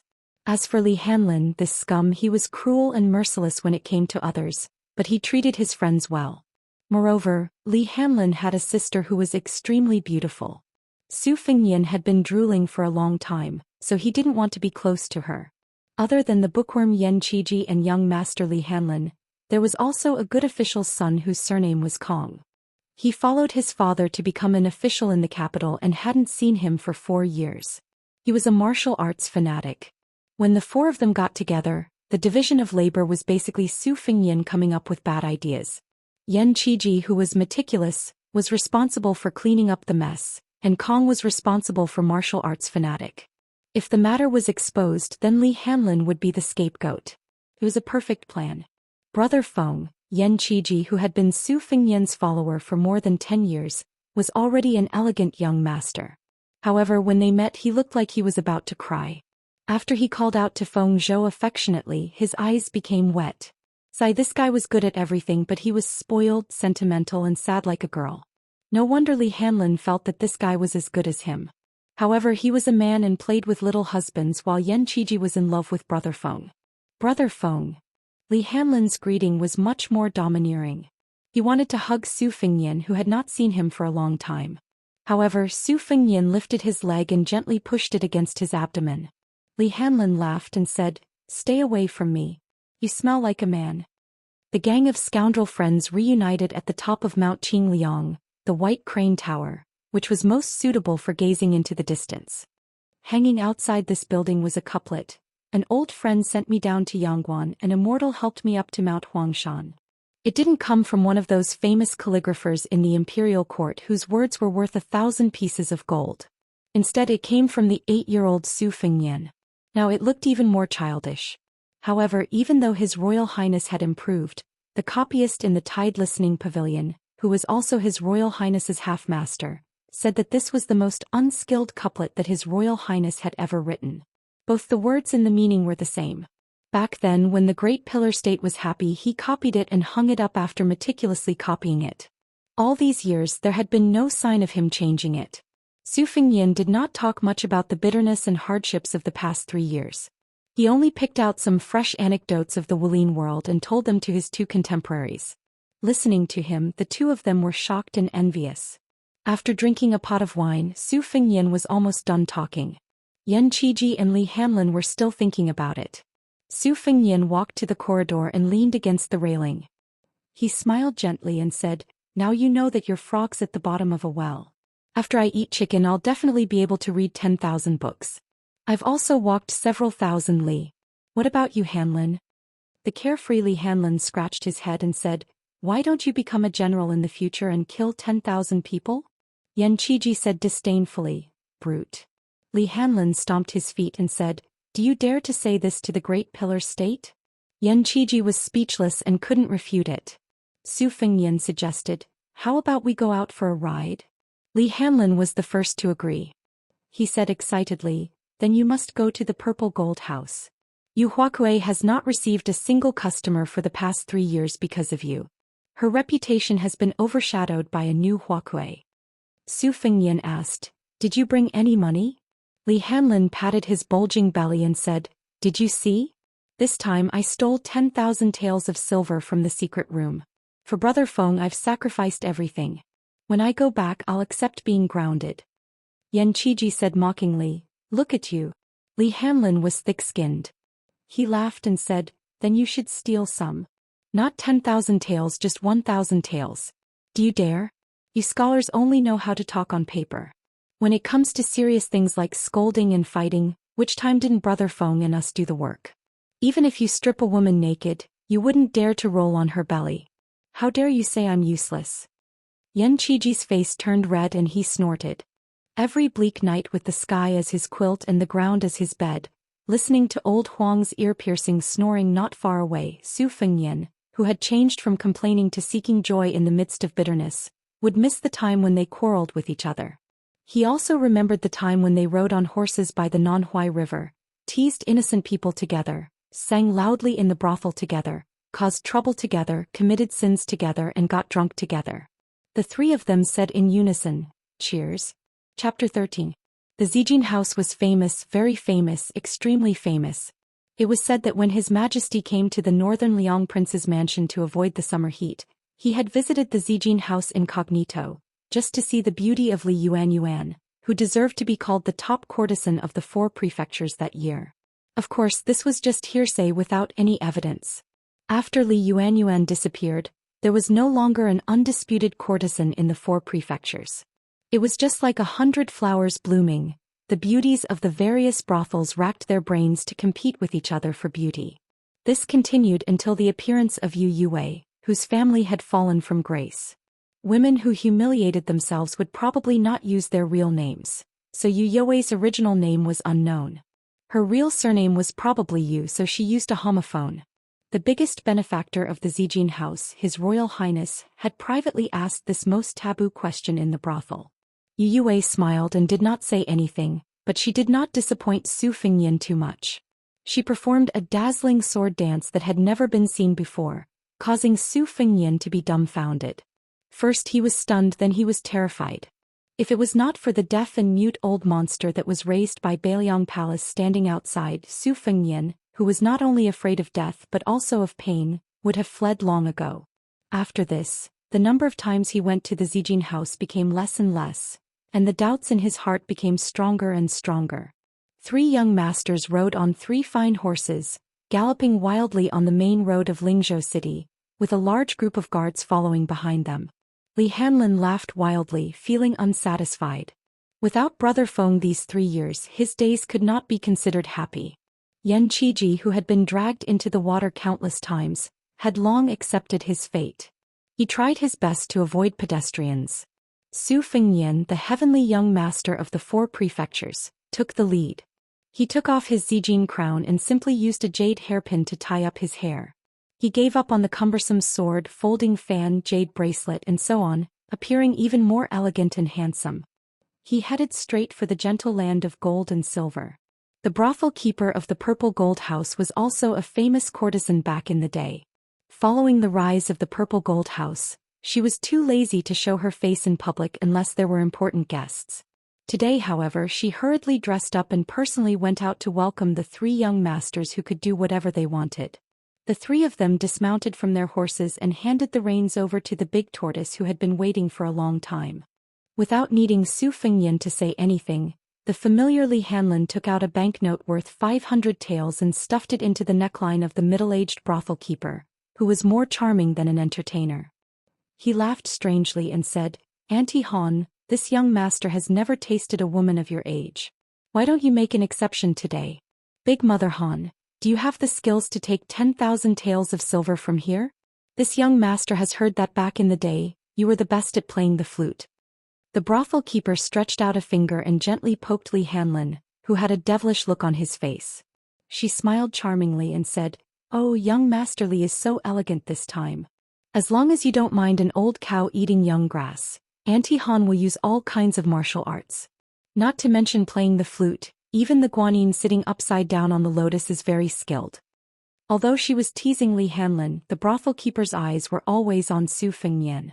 Li Hanlin hugged Auntie Han's slender and flexible waist and entered the Purple Gold House with Brother Feng and Yan Shuchai. He laughed softly and said, "Auntie Han, you know my taste. This time I snuck out and didn't have time to bring my errand boy. Do you have a little husband who can train me well? As for you, I suggest you seduce young Master Yan. He is still a virgin. As long as you can torment him until his back hurts and his legs cramp, I will not only give you all the money I have, but also give you 5,000 taels of silver on credit. How about this business? Of course, don't forget to give young Master Yan a small red packet of 66 taels of silver after this."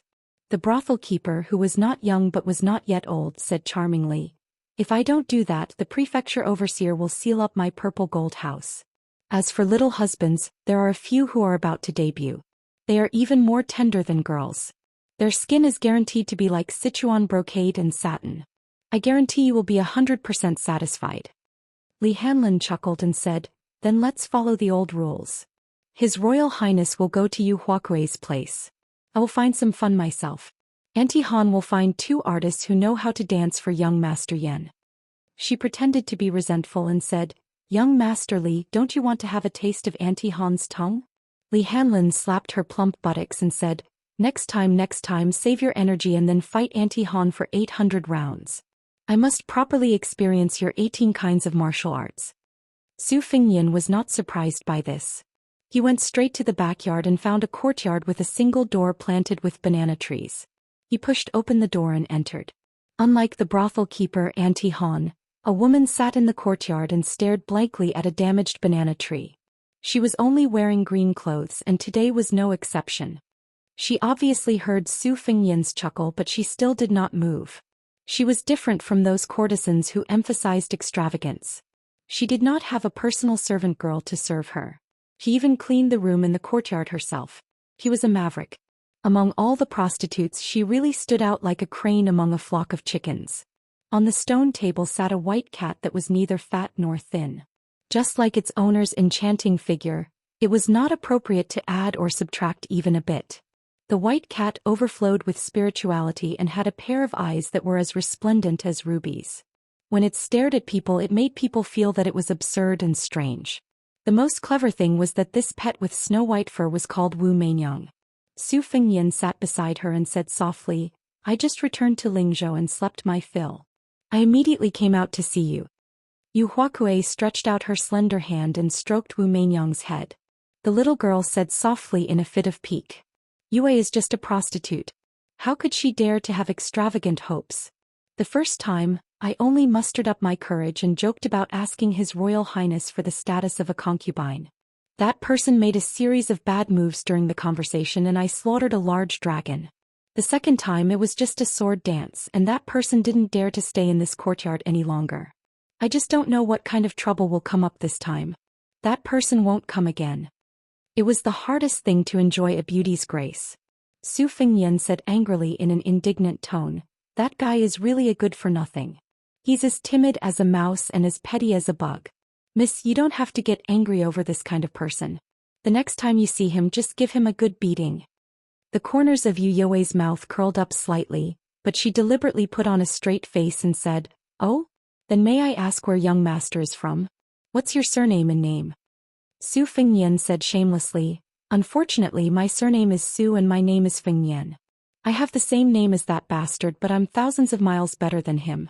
Even if Miss said you wanted to be a concubine, he would immediately carry you home in a palanquin with 8 carriers carrying gongs and drums." Yue finally turned her head to look at Su Fengyan. However, this beauty with limpid eyes didn't have much joy in them. She continued to look at Bajiao. "It's too late. I'm going to Chuzhou tomorrow. That's my hometown. I won't be coming back." Su Fengyan cried out in alarm. Yue retracted her gaze and stared at Wu Mainyang, who was relying on her for survival. She said bitterly, "You regret it, don't you? But there's no medicine for regret in this world." Su Fengyan remained silent and frowned. Yue lay on the stone table and murmured, "His Royal Highness. Look, Wu Mainyang is looking at the wall." Chapter 14. Su Fengyan followed the white cat's line of sight and turned his head to look at the low wall. There wasn't much scenery. He rubbed his cheeks and said, "When people outside the wall hear the beauty on the swing laugh they feel helpless. But I've already walked into the wall. Why did you sneak out? Wouldn't that make people feel even more helpless?" Yue smiled and made a playful face. "You deserve it." Su Fengyan was stunned. He had known her for a long time but he had never seen her so lively. In the past she was always as quiet as water, unperturbed.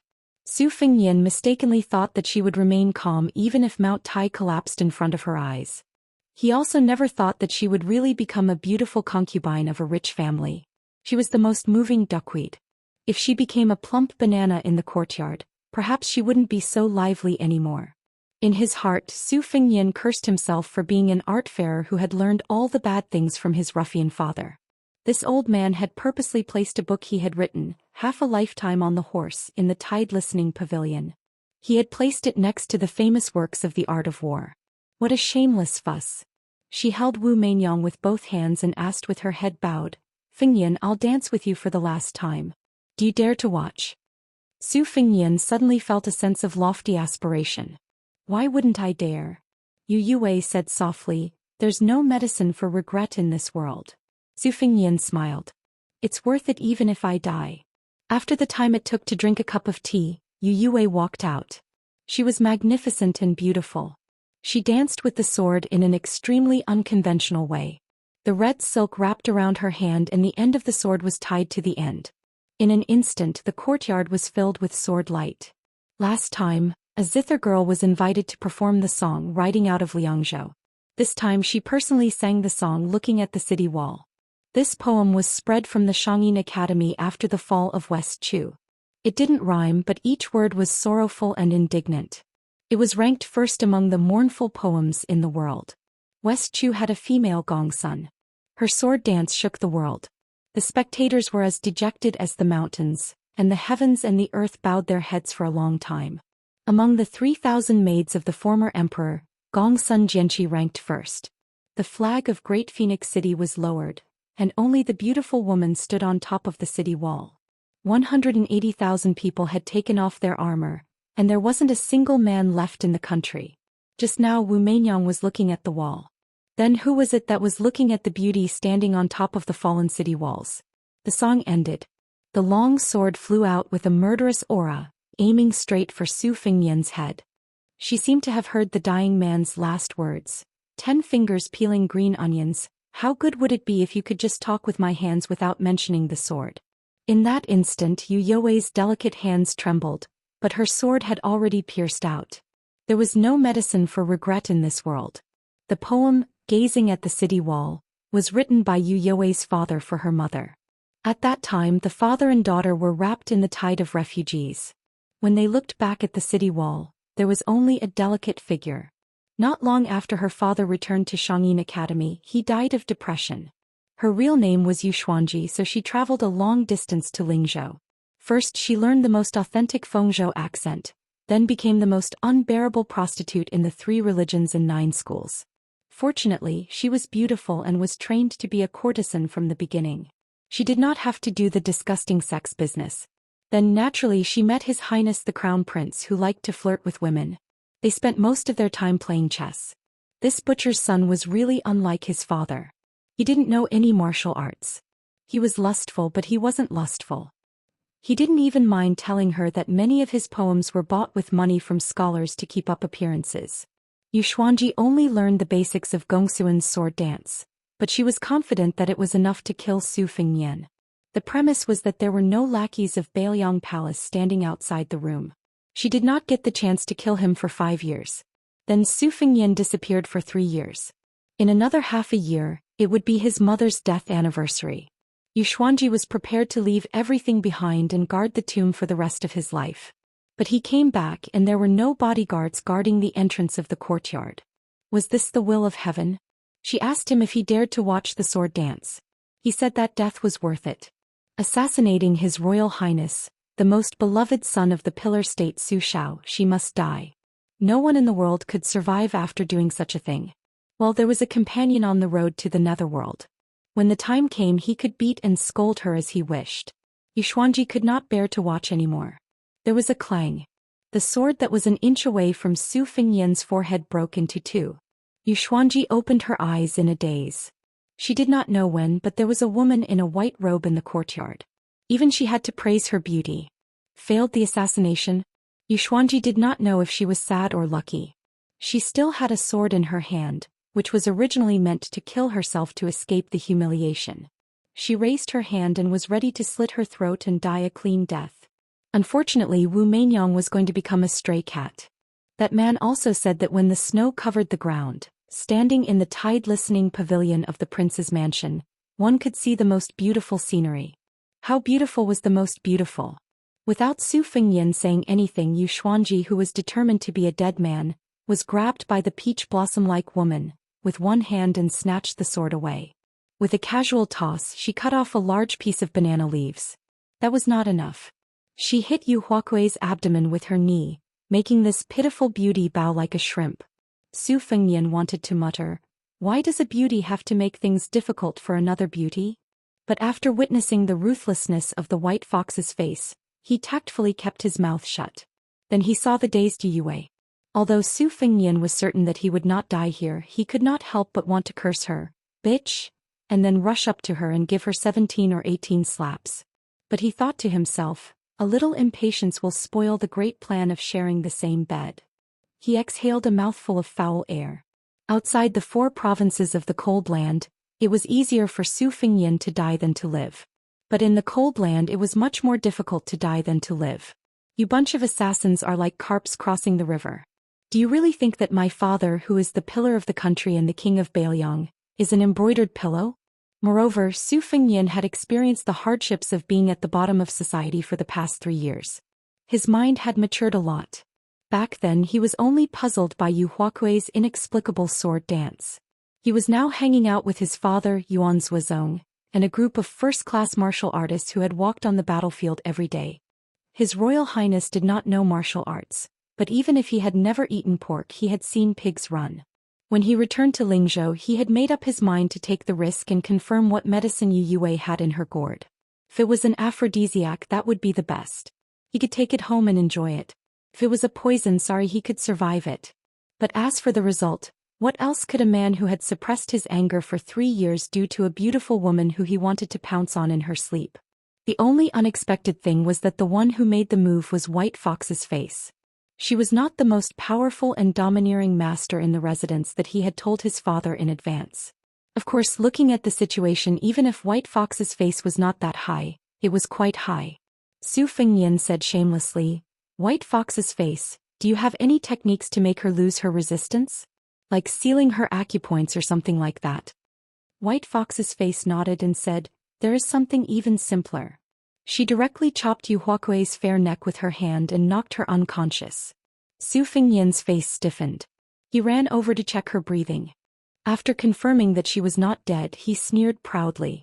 When he raised his head to look, White Fox's face had already disappeared.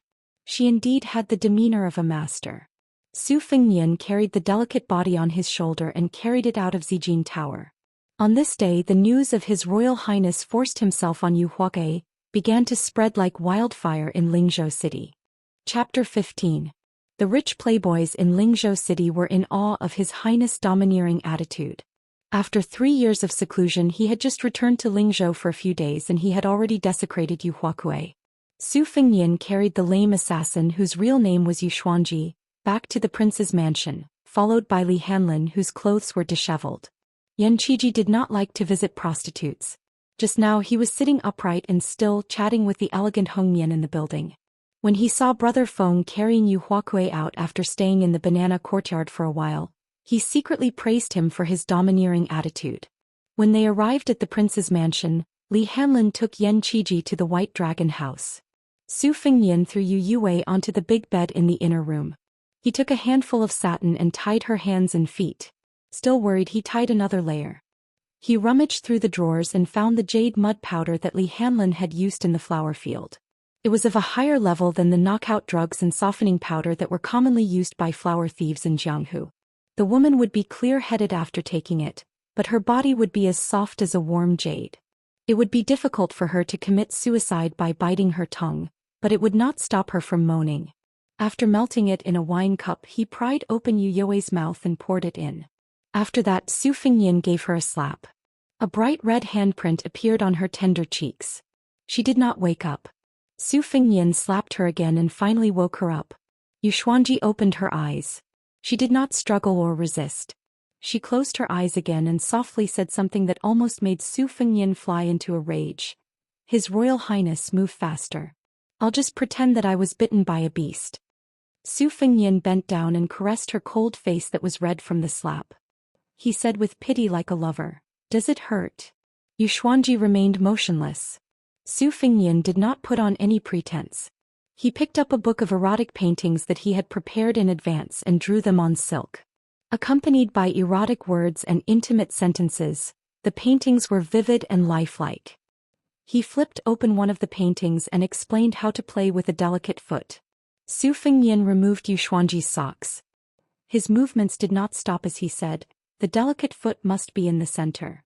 The length of the foot must be perfect and there must not be one and there must not be two. Yue, your jade-like feet are so comfortable to touch. When winter comes you'll be able to help me warm my bed. This leg, The erotic paintings say that it has the best features of a woman's curved eyebrows, the tips of her fingers, the roundness of her breasts, the color of her lips and the privacy of her private parts. Do you think I should play with it for an hour or two?" Yu Xuanji had a pair of beautiful feet that could be said to be of the highest quality. In the 5 years since she entered the profession, she did not need to work. She soaked in fragrant baths every day and took good care of every inch of her body. Because of the instinctive nervousness caused by Su Fengnian's teasing, the backs of her feet were curved like crescent moons. Su Fengnian was indeed a man of his word. When he said he would play with her for 2 hours, he did it.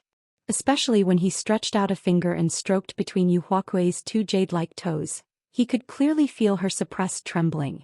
Next he climbed up and caressed Yu Xuanji's legs with the last layer of underwear between them. Her legs were slender and white. She was so elegant when she played with the sword. As expected, her legs were full of elasticity. After another hour, he did not take off his doo-doo to get straight to the point. Instead, he took off his clothes and lay down beside Yu Xuanji. He sucked on her earlobe. The beauty was already sweating profusely. Her eyes were hazy with tears. She bit her lips so hard that blood oozed out.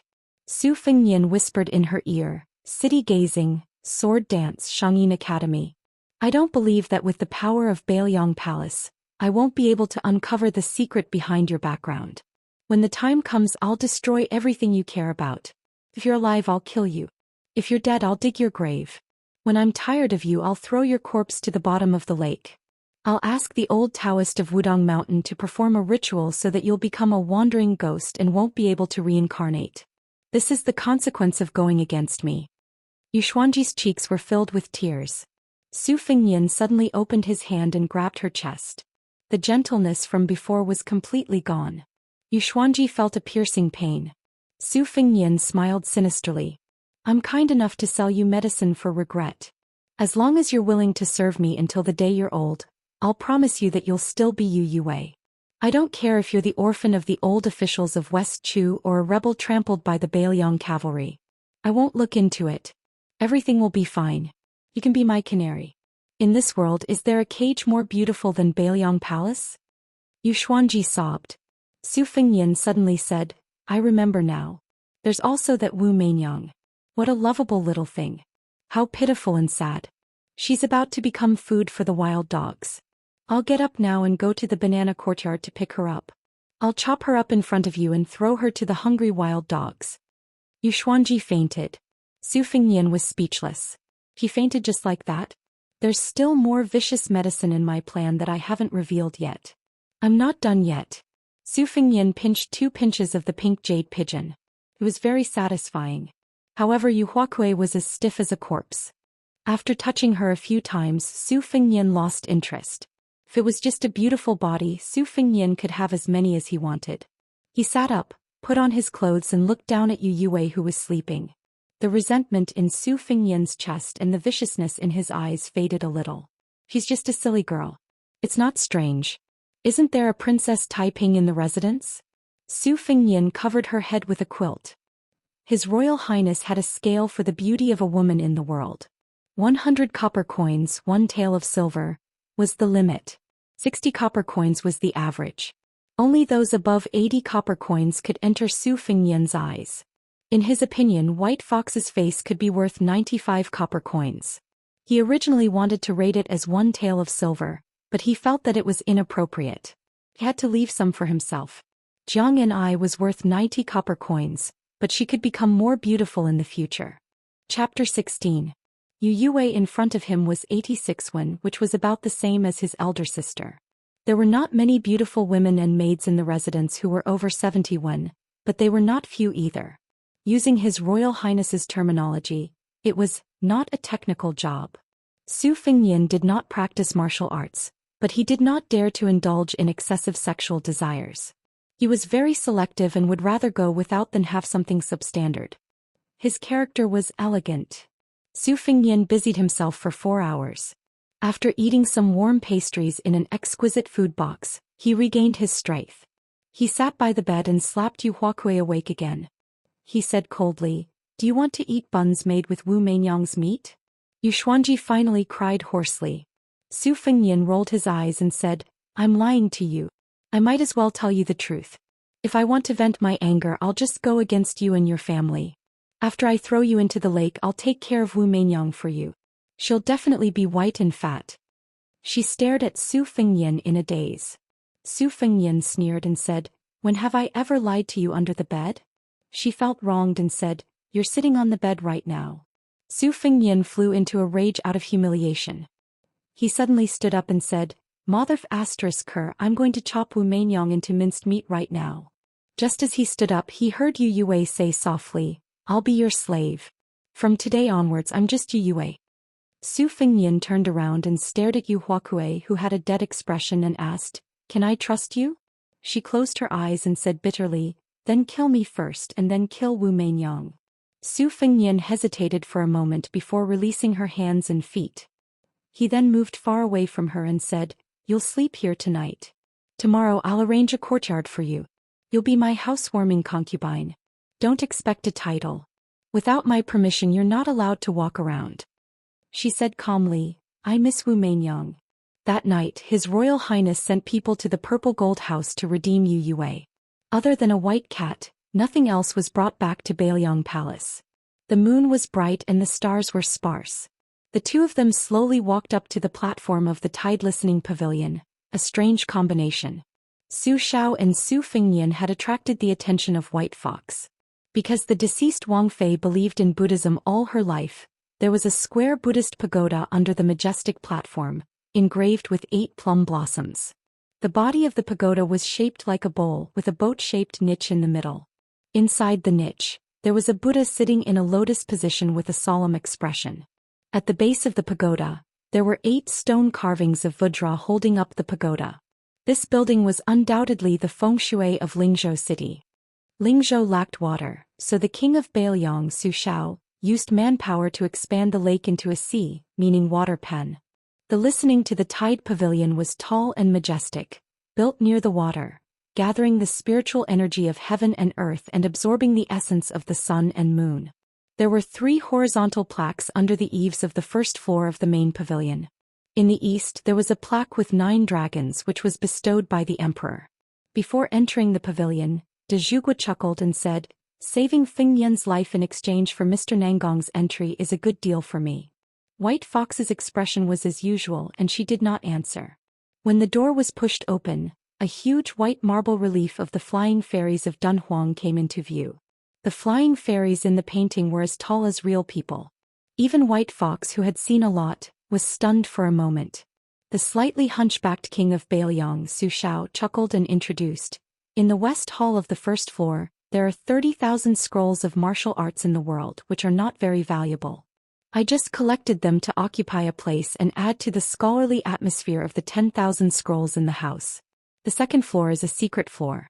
In addition to the 4,000 unique scrolls of the Yin-Yang study, there are also 49 rare weapons in the world, which is my second daughter's favorite place.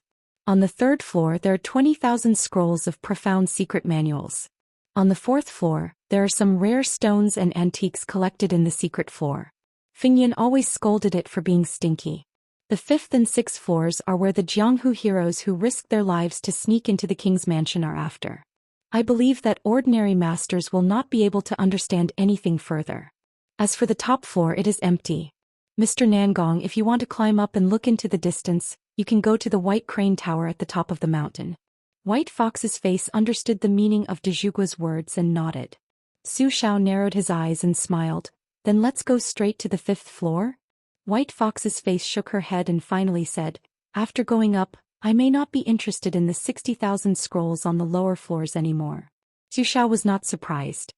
He laughed and walked up the stairs alone, disappearing into the shadows. White Fox's face stood in front of the jade screen with 2 sabers embroidered on her waist. She was in high spirits. De Zhugua arrived at the 8th floor. The bamboo scrolls and ancient scrolls were scattered all over the floor. There was a long red sandalwood table with a flickering candle lamp on it. There was a green gourd with wine in the corner. A red string was tied to the mouth of the gourd and a skinny arm. The man sat on the floor with disheveled hair. His face was as pale as snow, and there was a touch of light red between his eyebrows. If one looked closely, it looked like an upside-down red phoenix eye. He was dressed in a linen robe and sat barefoot with his legs crossed. De Zhugua Su Xiao picked up a dozen bamboo scrolls and put them neatly. Only then did he have a place to sit down. He apologized, "I came in a hurry and forgot to bring wine. I'll ask Fengnian to make it up later." Su Xiao was obviously used to the weirdo's silence and said to himself, I can't sleep well without a real master in the king's mansion. I hope this Nangong Push doesn't disappoint me. Speaking of which, it is strange. Spies have been investigating for half a year and have not been able to dig up this person's background. It seems that he can only be someone from northern Han. Shan, what rank do you think his current strength is? The skinny man opened his mouth, his voice like metal and stone. Secondary first rank. He has cultivated in the pavilion for 10 years, but there is no one above him. De Zhugua clicked his tongue and said, Feng Yan has picked up a treasure. The sickly man picked up the gourd and poured out the wine. There was no more wine. He immediately lost interest and stopped writing, his eyes lifeless. Su Xiao stood up and raised his head to look at the Earth Immortal painting on the southern wall. With his hands clasped behind his back, he frowned and said, Ishan, Feng Yan will soon be 20 years old. For the ceremony, you should present him with a courtesy name. The man thought for a moment. Su Feng Yan, courtesy name Tianlang. De Zhugua Su Xiao suddenly burst into unbridled laughter, rather proud of himself. Chapter 17. Light snow came after Lidong, but there was no snow during this season. This made His Royal Highness, who loved to drink warm wine and read forbidden books on snowy nights, very disappointed. White Fox's face had already stayed on the first floor of the tide-listening pavilion for half a day. She was in a trance, and her perseverance made Su Fengyan, who could not bear hardships, feel ashamed of his inferiority. However, this did not stop Su Fengyan from having fun in the prince's mansion. Courtesan Yu Yue settled down and lived in a secluded courtyard where 2 kinds of plants were planted overnight. The white cat, Wu Mainyong, seemed to be very satisfied with the new nest and had gained some weight. Su Fengyan gave Yu Yue the best mink fur coat and the most exquisite food, but he did not touch her smooth jade again. He deliberately kept a distance from her. That round Lucia was right. Raising a human was the same as raising an eagle. They had to be trained slowly. If they were too fast, they would lose their spiritual aura. If they were too slow, they would not be obedient. Everyone in the mansion knew that His Royal Highness liked to go boating on the lake alone. Every time he reached the center of the lake, he would throw down a few things. When the weather was warm, he would dive into the lake and only resurface after a long time. It was probably because the crown prince was naturally close to water. Today Su Fengyan was very interested in being a boatman. He rowed the boat to the center of the lake and muttered a few words to himself. Then he tied a few pieces of steaming roast venison to a stone and threw them down. Then he lay down on the small boat and enjoyed the warm winter sun. He was about to fall asleep when he heard a voice calling him while he was half awake. He sat up and saw a slender woman wearing a luxurious red fur coat standing in the pavilion by the shore. Several strangers were standing near the familiar slender figure. She waved her hand vigorously. Su Fengyan was pleasantly surprised. He rowed the boat back and jumped into the pavilion. In the end, he was hugged by the woman. Her fragrant lips nibbled on Su Fengyan's face. With a face full of rouge and lipstick marks, Su Fengyan affectionately called out, "Sister." In this world, the only person who dared to flirt with His Royal Highness was the eldest daughter of the Pillar State, Su Jihu. The 2 siblings had been very close since they were young. Before she got married, Su Fengyan was dragged to bed with her even when he was 12 or 13 years old. If it was said that the king of Bailiang, Su Xiao, was the most protective of Su Fengyan, and Su Longxiang was the most obedient, then Su Fengyan was definitely the one who doted on him the most. As soon as Su Jihu received a letter from his father saying that his younger brother had returned to the city, he immediately rushed back to his mother's home with a group of servants. With tears in her eyes, she pinched her brother's cheeks, touched his head and rubbed his shoulders. She even slapped Su Fengyan's but heavily without any scruples. Finally, she habitually reached for her brother's crotch. Su Fengyan said with a bitter face, "Sister, it's very good here. There's no need to check it. There are outsiders.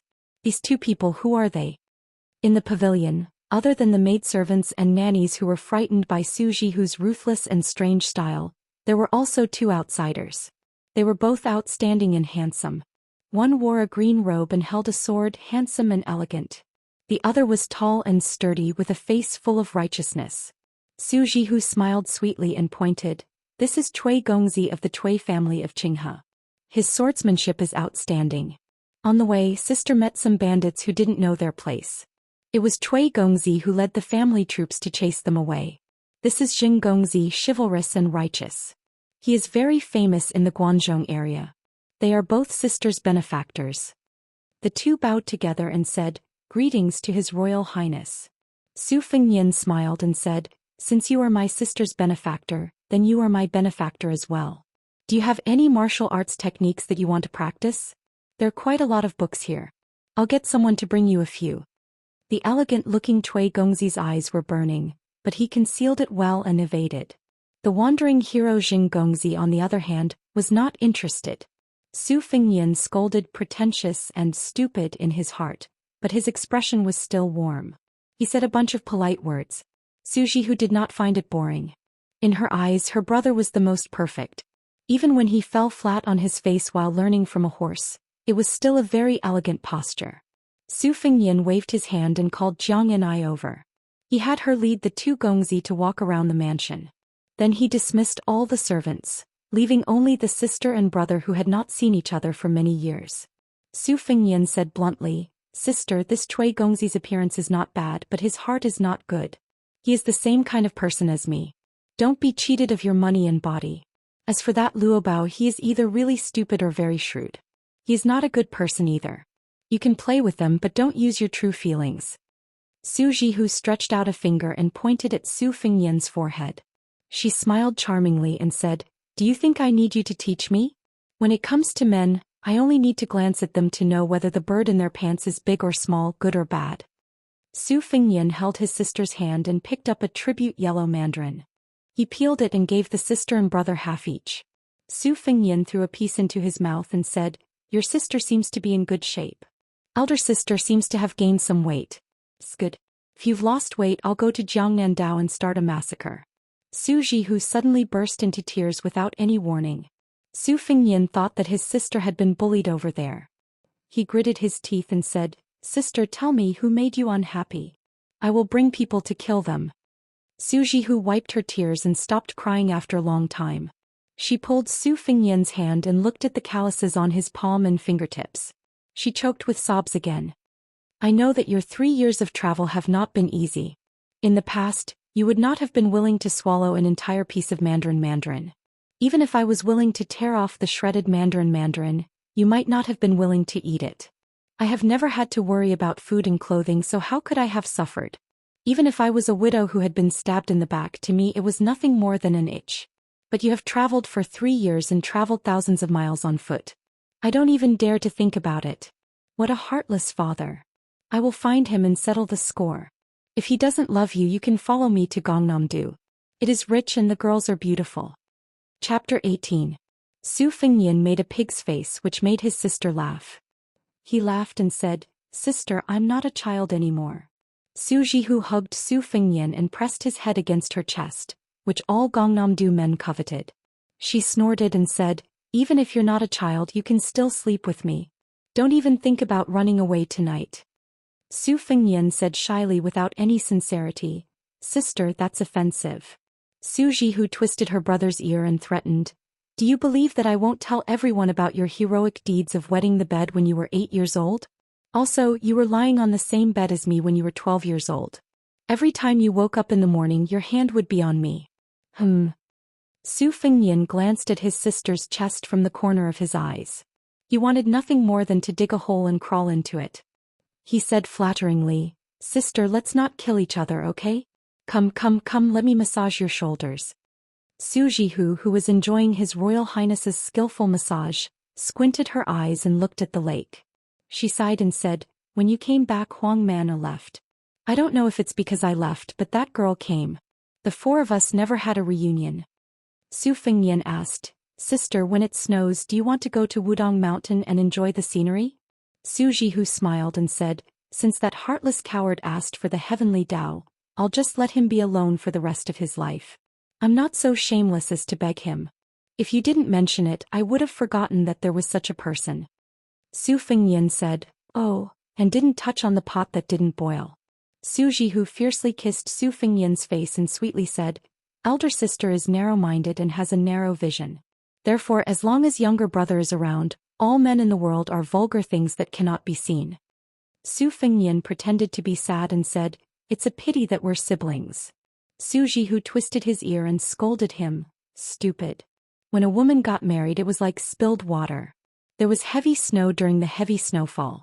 No matter how reluctant she was to leave, half a day of reunion passed by in a flash. Her sister, Su Jihu, finally decided to return to Gangnam-do. She said that it was snowing and that she would not be able to bear to leave if she did not leave now. That day, Su Fengnian sent him off for 30 li on horseback, and then rode alone back to the city. Returning to the Wang Fu, Su Fengnian, who was in a bad mood, called his maidservant Jiang Ni and concubine Yu Yue to the lakeside pavilion to admire the snow. The surface of the lake had long been frozen, but heavy snowflakes continued to pour down, covering the vast expanse of white land. Su Fengnian shook his head, stood up and drank a mouthful of warm wine to warm his stomach. He muttered something that no one understood. Old Lake Kue, don't freeze to death at the bottom. Su Fengnian turned to look at the tide-listening pavilion across the lake. White Fox's face had not shown up for a long time. Inside she was reading the vast martial arts scroll. Was she well? Finally he looked in the direction of Mount Wudong. Su Fengnian did not understand those martial artists who spent their whole lives pursuing the great realm of martial arts. As for those lunatics who pursued the illusory and supreme way of the heavens, he did not understand at all. He only knew that if that young Taoist who rode the green ox was willing to nod his head, his sister would be happy. Therefore Su Fengnian did not have the slightest good impression of Mount Wudong, which had been passed down for thousands of years. His sister was narrow-minded, but he was narrow-minded. Su Fengnian poured a cup of warm wine for Jiang Ni and handed it to her. She responded with a sneer. It was true that she was the princess of a fallen country, and her master even said that she was the favored one who carried the world's fortune. However, in Bailiang Palace she was only a female servant. She had to follow the rules for food, clothing, housing and transportation. Therefore she shivered in her thin clothes and glanced at the fog of wine several times. Su Fengnian mocked. You want to drink wine, but you don't want the one I gave you. You can't take it yourself either. You and I are both tired. I'm just a good-for-nothing prodigal. If you have the ability, go assassinate His Majesty the Emperor, my father. What kind of hero are you to make life difficult for me? Jiang Ni said coldly, I'm just a weak woman. I only have a handful of divine talismans. I can only kill you. If I don't kill you, who else can I kill? Su Fengnian was speechless. He drank a mouthful of wine and curled his lips. Scoundrel. We're a good match. Jiang Ni simply closed her eyes to rest. Yu Yue, who was holding Wu Mainyang in her arms, was very curious about the identity of this beautiful female servant. A white rainbow flew out of the pavilion. It landed in the lake not far from the tide-listening pavilion. For the first time the white-robed White Fox's face pulled out the embroidered winter, spring and thunder blades at the same time. The embroidered winter blade was 3 feet and 2 inches long and weighed 5 kilograms. The person who made the blade did not seek sharpness. On the contrary, he sought to blunt the blade. The spring thunder blade was 2 feet and 4 inches long and weighed only 1 kilogram and 3 kilograms. Its entire body was bluish-purple. It could easily cut through heavy armor. The embroidered winter blade rolled up 1,000 layers of snow. It was as if the heavy snow in the world was moving like a shadow, slanting toward the white-robed person who was moving swiftly on the lake. It was majestic and magnificent. The spring thunder blade was cold.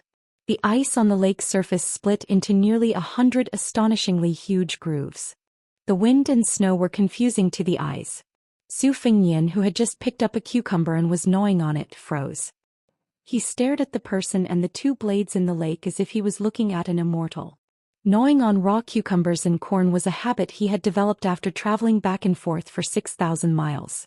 To cater to His Royal Highness's tricky taste, he had prepared many raw cucumbers that were washed but not peeled. There were also some sweet corn. It was not a small expense to play with these things in this season. Jiang Ni murmured, "What a beautiful woman." Compared to the female servant who had no lethality except for a divine talisman, Yu Yue, who had roughly learned the sword and had stayed in Shangyin Academy for some years, had better eyesight. The handsome person who was moving with the blade in the lake was definitely the most outstanding bladesman. The scenery in front of her was not inferior to the sword dance she saw when she was young. The white shadow moved forward in the snow. The 2 blades were incomparably powerful.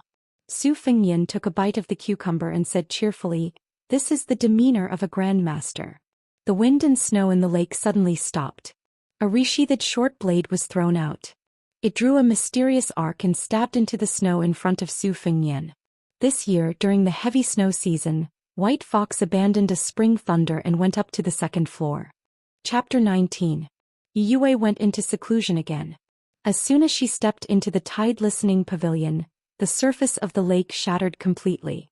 Not only that, the entire lake began to sway and countless koi fish leaped out of the water. Yue was in a trance. Xianxia Academy taught all kinds of things except for ghosts and gods. However, Yue did not believe that the strange scene in front of her was beyond human power. Even Jiang and I, who was used to seeing thousands of koi in the sky, frowned and could not figure out the reason. Su Fengyan pondered for a while and cursed under his breath. He threw the cucumber into the lake. The coachman Huang ran over with his hands in his sleeves.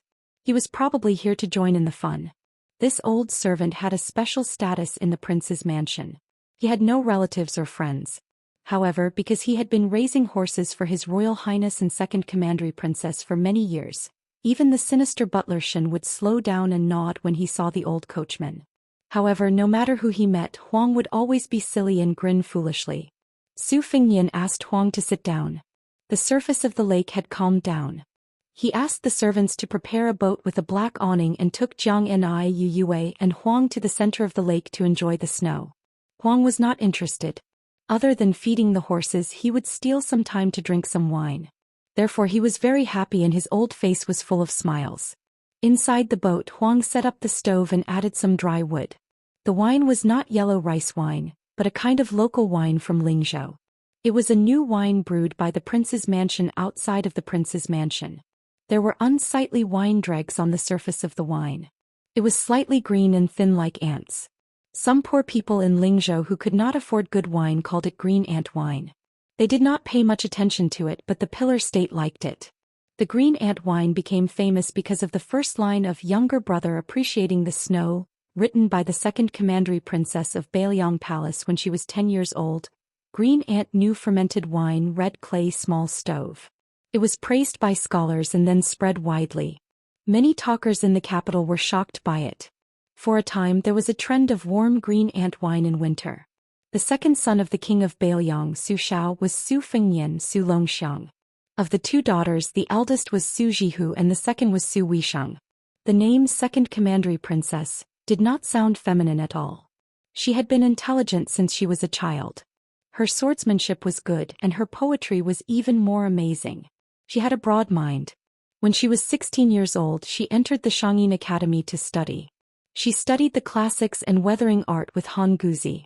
The only imperfection was that although second commandery princess was stunning, her appearance was ordinary. She was not as beautiful as first commandery princess and His Royal Highness. Jiang and I still did not drink because she hated the green ant wine. She hated everything related to that woman. Her hatred was second only to Su Fengyan. Yue drank a few bowls and Su Fengyan and old Huang drank the rest. The atmosphere at the tide-listening pavilion was tense as if they were facing a formidable enemy. De Zhugua, who was wearing a thick fox fur coat, waved his hand when he saw them boarding the boat. The 6 or 7 shadow masters in the mansion slowly retreated, and 3 of the 5 guards came out. Su Fengyan, who was drunk, pointed at Jiang and I and then at Yue. He laughed and said, "You and you, we have no grudges against each other, but you make it so that we can't live under the same sky. Kill me." "Sure, Jiang, and you take out the divine talisman and I'll let you stab me. I'd like to see if my Wuxia armor is sturdier or your dagger is sharper. Why don't we make a bet? If you win, we don't need to talk about the result. If I win, you give me a smile. What do you think, Princess Taiping? Is this a good deal?"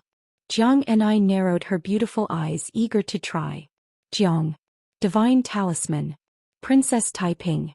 Yue, whose mother was a sword attendant of the former emperor and whose father was a retired official in West Chu, trembled her hand, causing Wu Meinyang to yell lazily in her arms. Su Fengyan threw away the golden fox fur coat and tore open the lapel inside, revealing the navy blue armor that he was reluctant to take off after returning from his travels. He opened his chest and said, "Come, stab me." Jiang and I was hesitating, waiting for an opportunity like a leopard cub. Old Huang was not worried about bleeding. The eldest young master had suffered a loss because of his lack of Jianghu experience. Later he became more and more cunning. In the end she gave up the tempting opportunity and sneered, "You'll do a losing deal? I'd rather believe in a ghost than you." Su Fengnian quickly put on his clothes and put on the fox fur coat again. He laughed and said, Fortunately, I was so scared that I broke out in a cold sweat. As expected, I can't drink too much wine. Old Huang, go row the boat. Let's go back and save our lives from the gates of hell." Jiang Ni's eyes were full of vexation. Old Huang was happy with the young master. When they got ashore, Jiang and I left resentfully. Yue did not put on the mink fur coat he sent to the courtyard. Instead she gave her the fox fur coat that was the only luxurious one in the entire prince's mansion. She patted Wu Meinyang's head and said casually, "You learned the Fengzhou accent to fool people, but in the banana courtyard a small test exposed you. On the boat, a half-real and half-fake Princess Taiping of West Chu hooked your fox tail. Yue, you're really not suitable to be an assassin. In the future you should be content to be a caged canary. Look, I didn't lie to you.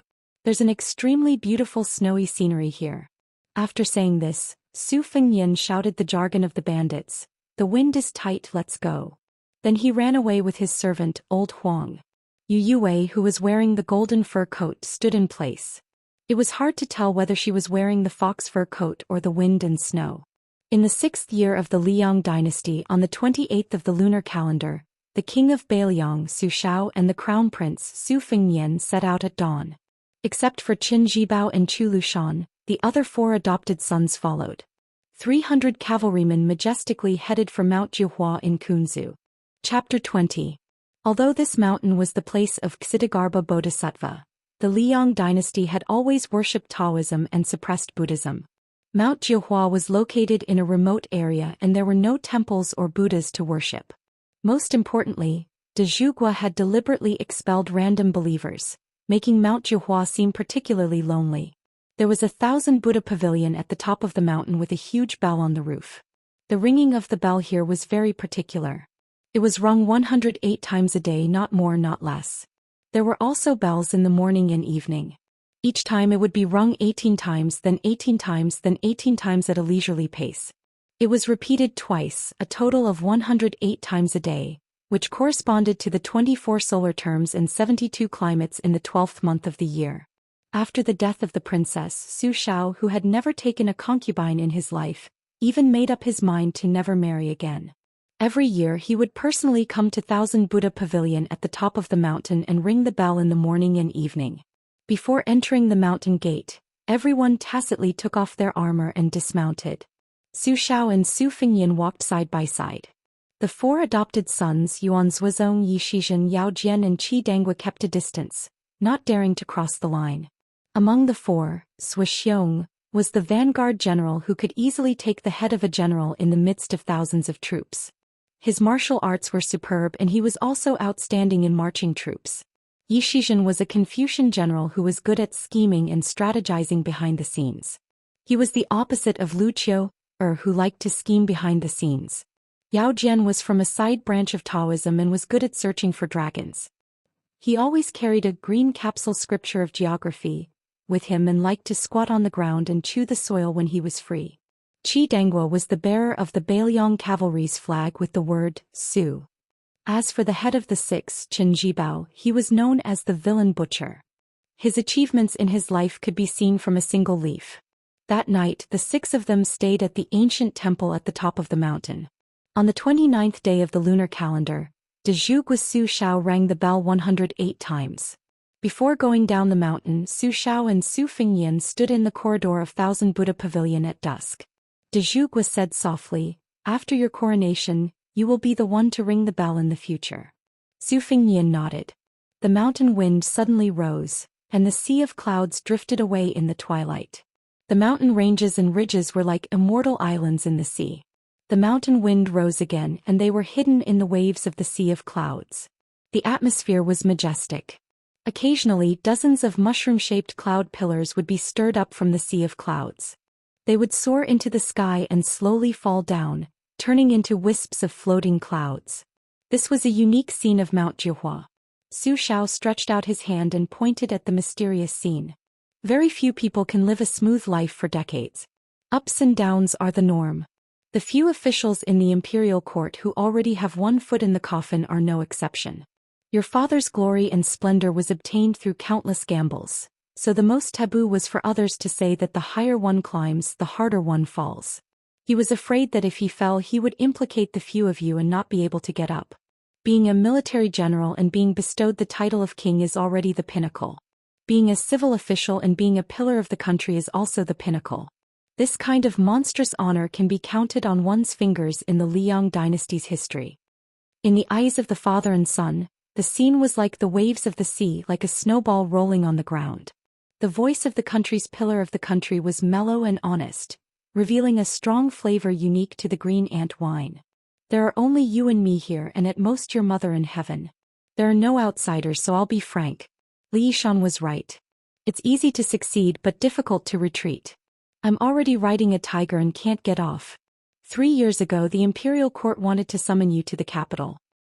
His Majesty even wanted to betroth the most favored 12th princess to you. At that time you would enter the capital and become the prince consort, but in reality you would be a hostage. However, I declined and asked you to travel for 3 years and walk 6,000 miles to shut the mouth of the imperial court. But this was still a temporary solution. I'm waiting. If His Majesty still refuses to give up, humph. Su Xiao killed people at the age of 10 with a knife. After 40 years of military service, he hasn't read many moral articles. At that time, don't blame Su Xiao for being disloyal and unrighteous. There are 300,000 Bailiang cavalry under the banner of Su Wang.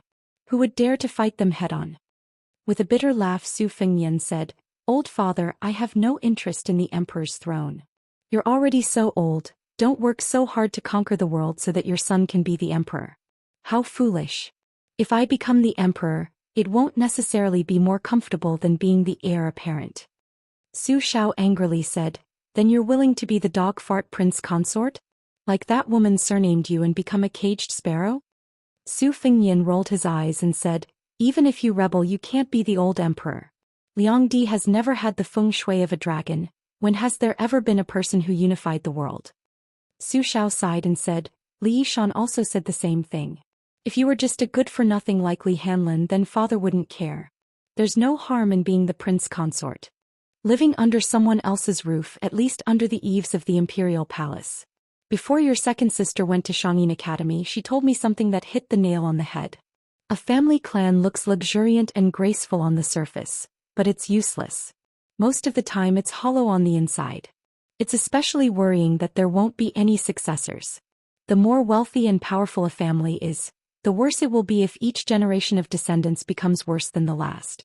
That's why father isn't afraid of you squandering money. But Fengyan, you've given father a huge problem.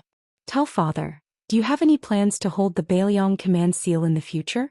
When the time comes your second sister will be the military advisor, and Huang Manor will charge and break through enemy lines for you. Together with father's 6 adopted sons, even if father dies, the 300,000 cavalry won't fall into chaos or disperse. Su Fengyan asked in return, What do you think? Su Xiao shamelessly said, Father is already so old and it wasn't easy for him to accumulate such a large family fortune. You unfilial son, no matter what, shouldn't you leave father with something to remember? Su Fengyan said boldly, Well, that's not a problem at all. Isn't it just squandering money? That's my specialty. At that moment, De Zhugu's hunched back seemed to quietly straighten. Chapter 21. Usually once he got bored of the women outside, Su Fengyan would go to the Tide Listening Pavilion to ask for advice from his master, Li Shan, or go to the second floor to search for 1 or 2 secret manuals of the secret sect, and then go back to his room to learn. But after White Fox's face settled in, Su Fengyan did not disturb this guy's closed-door training. The prince's mansion was decorated with lanterns and colored banners, and it was very festive. There were no less than 600 big red lanterns. Therefore Su Fengyan had been fighting for justice for those assassins. Even if they were good at Qinggong and managed to sneak into the prince's mansion, it was still not easy to find Su Xiao. With so many twists and turns, those with poor patience would probably jump up and down and curse. In the first month, there was an endless stream of visitors with expensive gifts, but those who were qualified to present gifts to the Great Pillar State could be counted with one's fingers. Most of them could not get past housekeeper Song Yu, and then most of them were stopped by housekeeper Shin Chun. The rest were high-ranking officials like Li Hanlin and Yan Qiji's father or family friends. These old foxes had always prepared double the gifts. It was obvious that they knew the rules of the northern Liang prince's residence. Unless it was a matter of national affairs, the crown prince's words were the most accurate. Su Fengnian naturally did not refuse any of them. He also called them uncle and uncle diligently, and became more familiar with the ways of the world. Lantern Festival. Su Fengnian brought a group of evil servants and evil dogs to the famous Kejia Alley in Lingzhou to see the colorful lanterns. The Lantern Festival had always been a good time to enjoy the lanterns, the moon and the beauties. After 3 years of exile, Prince Su had gained a lot of knowledge. Not only did he master a lot of the vulgar slang of various provinces, he also heard a lot of wise sayings such as, "Where there are women, there will be Jianghu." The number of times that Su Fengnian had fought with others for the sake of a girl could not be counted with both hands and feet. One had to count Li Hanlin, Kong Wuxia and a few other bastards to barely count. Over the years, the number of unlucky losers who had been defeated by Su Fengnian could be grouped into several rows. The Red Sparrow's brothel, which had overshadowed the Purple Gold brothel in recent years, was located in Kejia Alley. Therefore, Su Fengnian brought along Yu Yue, saying that he would bring her to smash the brothel. Kejia Alley was extremely crowded. Those ruffians who took the opportunity to take advantage of women on such occasions all had their eyes lit up. They touched their breasts and buttocks, which showed that they were very experienced. Some daring men even shouted, "Why are you squeezing? Are you in a hurry to reincarnate with your family?" While they were pushing the women in front of them. If they were lucky enough to meet a coquettish woman in heat, they might even cooperate with them. Life was full of all kinds of weird and motley things. When Su Fengnian was young, he often did this kind of thing with Li Hanlin. However, at that time when his sisters turned around and saw that he was an elegant and handsome youth, most of them did not care. No matter where Su Fengnian went, they automatically made a path for him. No one was brave enough to take advantage of Yu Yokue. Su Fengnian was not interested in guessing riddles, but a couple in front of him had piqued his interest. The young man was dressed luxuriously. He was wearing a bright red and gold tunic with azure and silver embroidered sleeves. There was a suet jade belt around his waist, but he did not carry a sword. The woman had a graceful figure and her back was graceful. She did not speak much, and it was the man who did the talking. "Sister Fan, you women are all made of water and the rest of the men are made of mud. Therefore when I see women I feel refreshed, but when I see men I feel turbid and pungent. Sister Fan, when will you agree to let me eat the rouge on your mouth?" When Su Fengnian heard this, he was annoyed. "Damn it, coffin ghost," he sped up without saying anything and kicked the young master's butt. He was a weak man, so he fell forward in an instant. Su Fengnian followed and stomped on him. The young master did not have time to shout before Su Fengnian kicked him in the mouth. His extremely beautiful face was immediately covered in blood and dust. Su Fengnian did not stop moving his feet. He laughed and said, "Don't you think that a body made of mud is unbearably filthy? Aren't you also made of mud? Why don't you go hang yourself? You still want to eat a woman's rouge? Do you want to eat sh*t?" The evil slaves who wished for the world to be in chaos cheered loudly. They praised His Royal Highness as if he was even more vigorous and lively than the world's #1 expert. Sister Fan, who was mentioned by the handsome young master, was at a loss. Her limpid eyes widened and she held her chest, looking delicate and pitiful. Su Fengnian was tired of stomping, so the next step was naturally to release the dogs and evil slaves. He ordered, "Throw this guy into the cesspool." The 2 evil slaves, who were used to doing dirty things, walked over with a sinister smile. They each lifted a leg and dragged the elegant and refined young master away from Kejia Alley. Sister Fan's tears were sparkling and she said in a trembling voice, "Brother Lin was last year's 3rd place in the imperial examination." 3rd place? Su Fengnian turned to face the sickly young lady. The difference in treatment was like heaven and earth. He smiled gently and said, "Sister Fan, it's good to be the top scholar. Otherwise you're not worthy of this young master's famous Jianghu deadly 18 kicks." The young lady seemed to be frightened. She held her chest and gasped for breath. Her face was pale. Su Fengnian originally wanted to ask where the young lady was from, but seeing the situation he did not want to scare the young lady. He only advised her, "Sister Fan, when Lin Tanhua climbs out of the cesspool, tell him to stop eating rouge." Be careful that he doesn't become the rabbit master of Fengzhou's Li Hanlin. Then he took Yu Yue, who did not know whether to laugh or cry, and the proud evil slaves, and left. When the Red Sparrow brothel heard that His Royal Highness was coming, they trembled with fear like mice seeing a cat. Su Fengnian did not enter the brothel. He only had one of the evil slaves take out a seal from the government and run over to stick it on the red lacquer door. The brothel keeper of the Red Sparrow brothel, who was known as Lingzhou's #1 brothel keeper, walked over to Su Fengnian as if her parents had died. She wiped away her tears and carefully asked, "His Royal Highness, what is the reason for this? If the Red Sparrow brothel has not treated you well, Your Highness can just kick me a few times." "Your Highness, please wait a moment. The Red Sparrow brothel will immediately have a few courtesans dress Your Highness." Su Fengnian sneered with a straight face. "I've heard that 3 years ago, when I was just a few dozen miles away from Lingzhou, the Red Sparrow's brothel celebrated without restraint until dawn. I've heard that the entire Nanhuai River is fragrant. Can you drink 100 jars of fine wine? Could you earn 100,000 taels of silver?" The brothel keeper explained with a sad face, "Your Highness, please understand. The Red Sparrow brothel is only a small business. How could we dare to refuse a guest?" Su Fengnian was amused and said sincerely, "You have your difficulties. I understand, but what should be done is done. Don't worry, the Red Sparrow brothel is not the only brothel that is in trouble. Those who drank wine and sought pleasure here 3 years ago will be dealt with one by one. If the Red Sparrow brothel wants to open its doors, first chase that Lu Ke who mocked Yu Yue out of Lingzhou. After a year and a half, when my anger has subsided, you will be able to do business." The brothel keeper, who had learned from Gongnamdu to raise skinny horses to make money, still wanted to plead, but His Royal Highness impatiently turned around and left. He only turned his head and smiled at the awake Yu Huakui. "Did you vent your anger?" Yu Huakui had learned from her ancestor Li Yuan. She left the brothel when she was at her most attractive. Her oval-shaped face was slightly plumper as she hugged Wu Meinyang, who had gained 5 to 6 caddies in just one winter, and did not say anything. On the way to the Lion Bridge by the Nanhuai River to admire the lanterns, His Royal Highness, who was ignorant and incompetent, quietly asked, "Yue, just now I wanted to describe the actions of those bastards in the Red Sparrow brothel as a celebration. Is it appropriate?"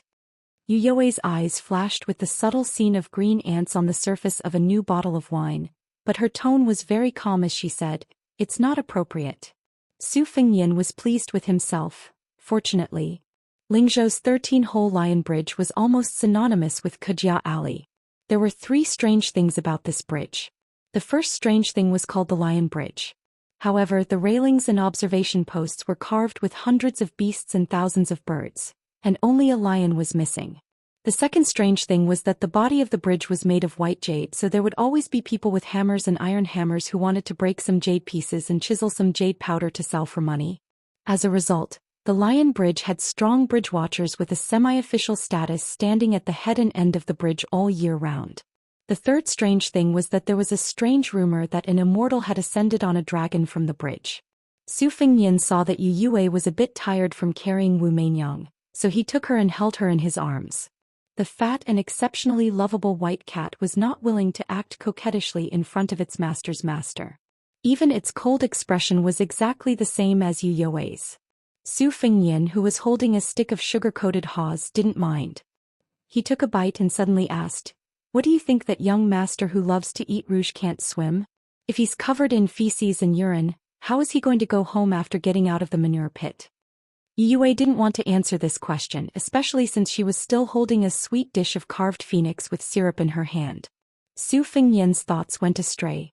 It didn't matter whether that young master could swim or not, because he was standing in a latrine pit and wouldn't crawl out even if he was beaten to death. He didn't want his fairy-like Sister Fan to see a Lin Tanhua covered in feces. Sister Fan stood not far away and frowned, persuading him with soft words. It wasn't until the Lantern Festival ended that she finally convinced Lin Tanhua to crawl out of the latrine pit. As for how he would go back, it would be another period of bitterness that he was destined to never be able to remember. This unexpected calamity caused Master Lin, who was supposed to visit his family's elder the next day, to postpone his visit by nearly half a day. When he finally mustered up the courage to go out and meet them, He found out that the elder, who had a very shallow relationship but held the court's first-class official weapon, had already left the city to patrol the border. Thus he simply took Sister Fan to Mount Wudong to relax. Chapter 22. Hibernation. Spring thunder sprouted, all living things awakened and hibernating insects broke out of the ground. The scenery of Bailiang Palace wrapped in silver was incomparably beautiful. The prince's mansion in the warm spring was also charming and gentle, with thousands of pink trees, peaches and white pears, overflowing with spring. At noon Su Fengyan came to the lakeside alone. He rowed a boat to the center of the lake, took off his outer garment, took a deep breath and jumped into the dark green lake. This lake was flowing water, far clearer than ordinary lakes. Su Fengyan held his breath as he dove into the lake, but he was still some distance away from the bottom. He resurfaced and dove again. After repeating this 3 or 4 times, he was completely confident that he could reach the bottom of the lake. Only then did he continue to dive. The lake was rather deep. Logically speaking, a slightly deeper lake should be completely dark and unable to see anything. However, the mystery lay in the fact that this lake regularly removed silt. At the center of the lake, there was a huge luminous pearl that shone as bright as day. Su Fengyan held his breath as he hovered at the bottom of the lake. The scene in front of him was enough to be written into any fairy tale that would leave the common people speechless. A water kuei, about 3 meters tall, sat cross-legged in the silt. Its white hair was like seaweed, slowly swaying in the wind. The water kuei with its eyes closed in meditation had a robust physique. Through the light emitted by the luminous pearl the size of a goose egg, one could vaguely see that the water kuei's left hand and legs were bound by 3 iron chains as thick as arms. At the end of the chains were 3 iron balls weighing several thousand jin. Was there any prison in the world that was more unimaginable and cruel than this? The water kuei opened its eyes without any emotion. It looked at the only living person it had seen in more than 10 years. Su Fengyan made a hand gesture, roughly indicating that he would throw the cooked meat down later. The huge monster opened its mouth and sucked a koi into its mouth. It directly tore at the koi, causing its blood to seep out of its mouth. In a few moments, the fat red koi was swallowed whole. Su Fengyan's face turned from red to green. He couldn't hold on for much longer.